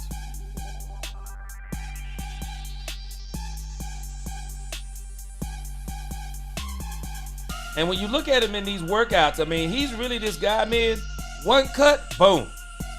One cut, he gone. He puts that foot in the ground, he gone. And power, too. Madman, this is Phil Mafah. This is our running back. This is the guy I think we got in, what was it, the 7th round? I think the only thing that got him in the 7th round is that injury held him back. There were a lot of teams that wanted this dude to transfer to their team. And he turned them down. Yeah, hey. Yeah, Terrence C. Washington, DeMarco Murray, but bigger. Yeah. And y'all remember how DeMarco Murray, I mean, he just burst. I mean, when the Cowboys finally got him in, man, he just burst out on the scene. Q-Town, he better be able to block, big as he is.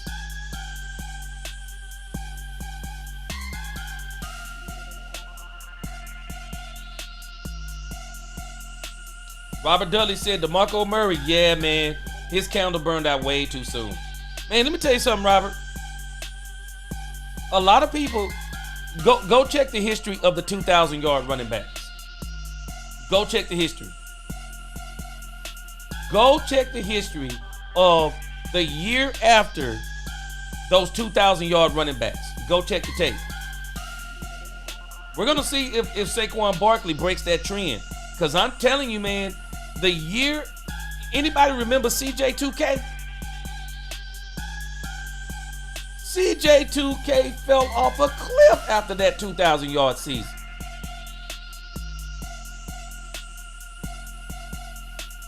Phil Mafah, man, don't have a lot about him right now, but I like the tape.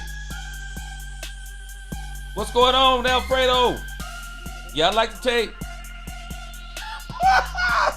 Boy, boy, Cowboy Hater Hunter, he said deuce ball pass. He said get deuce ball pass block. I love it. Yeah, I love it. Yep, because he definitely can't pass block.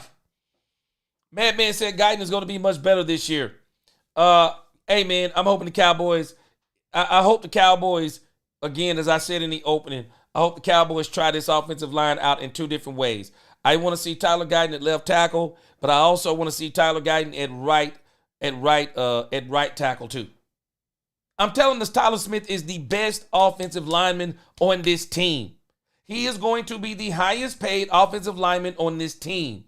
You might as well move him over to left tackle because I believe he can play. I believe he can play left tackle, and I believe that's what Tyron Smith may even be hinting at. But yeah, Jaden Blue, boy, ready for Phil Mafah, I'm sorry. Phil Mafah. Ready for Phil Mafah to do his thing. I really am. But yeah, and let's look at something real quick. Somebody mentioned that DeMarco Murray burned out way too fast. Let's see.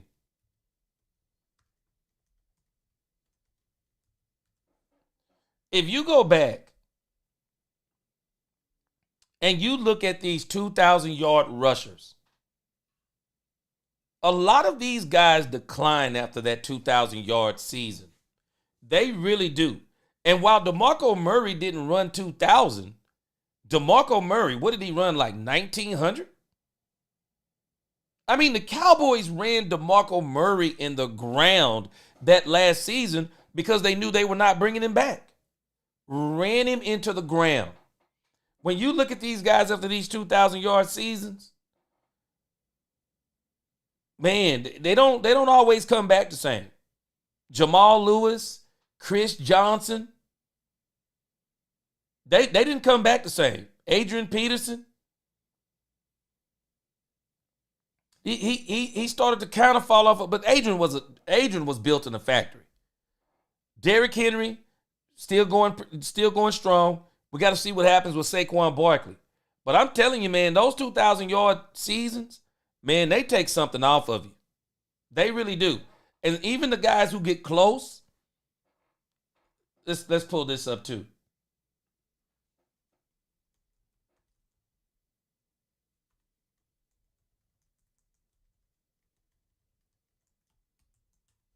When these guys get to these 2,000, these 1,900 yards. I'm telling you, man, a lot of these running backs don't come back the same. It's tough on them. They just don't come back the same. It takes a lot out of you because it takes quite a few carries to do it. And there's only been a few that's done it. But the Cowboys really ran DeMarco Murray in the ground. They ran DeMarco Murray in the ground, man. Can't remember what was DeMarco Murray. I thought he had 1,900 yards. Maybe he didn't.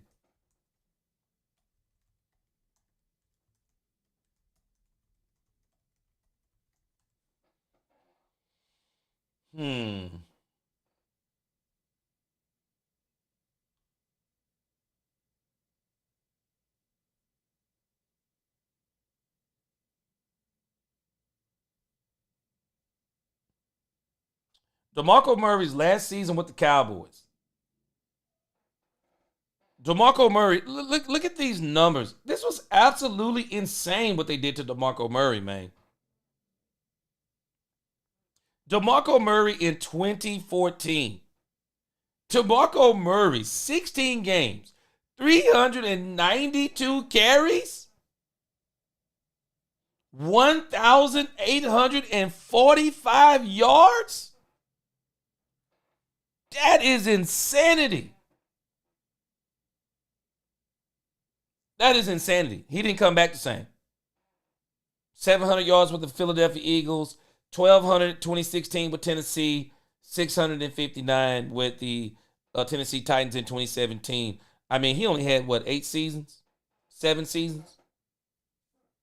Telling you, man, those 2,000-yard seasons, boy, they do a number on you. They really do. They do a number on you. But yeah, DeMarco Murray burned out way, way, way too fast. I mean, the way this dude burned out was crazy. But again, he's not the only one. I mean, when you get these running backs and they run these guys in the ground, those last, especially when they get close to those 2,000-yard seasons, man, I'm just telling you, it is tough on those guys. I'm really interested to see what does Saquon Barkley looks like coming back this year.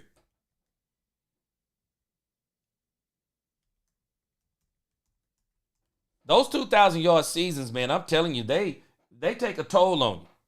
They really do. I mean, look at this. Derrick Henry is a freak of nature. Look at what happened to Derrick Henry after he ran for 2,000 yards. Look at this. Derrick Henry in 2020 for the Titans, he ran for 2,027 yards, 378 carries. Came back the next season, injured. 219 for 937.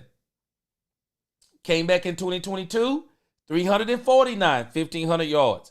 2023, think he was hurt a little bit again. 280, 1,167 yards. At least I think he was hurt.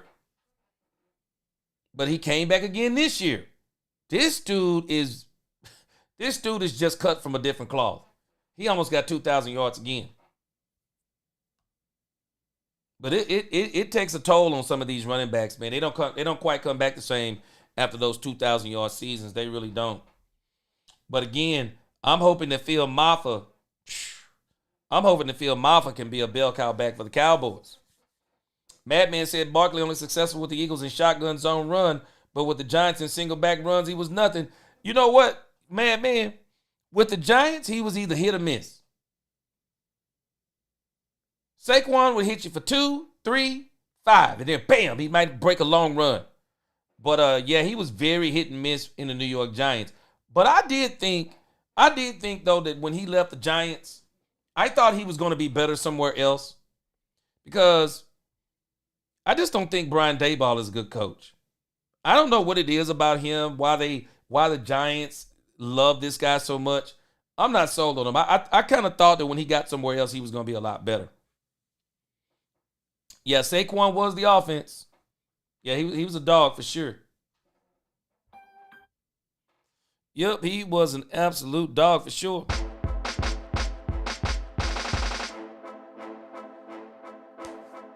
All right, guys. Great show. Great chat. Appreciate y'all rocking with me. 2 hours of Cowboys content today. Man, it is slim pickings out there. But once again, we were able to go and get us some content. Go get us some great content to talk about our Dallas Cowboys. And I think just, man, all the needles, everything is pointing towards, I believe the Cowboys are going to be good. I really do. I believe the Cowboys are going to be good. I think they're going to flash. I think they're going to have us looking so forward to the 2026 season. We are about to have, I believe that the Cowboys are about to have 4 of the best seasons we've seen them have in a long, long time. Alfredo says it's not rushing for 2,000 yards that burns the player out. It's the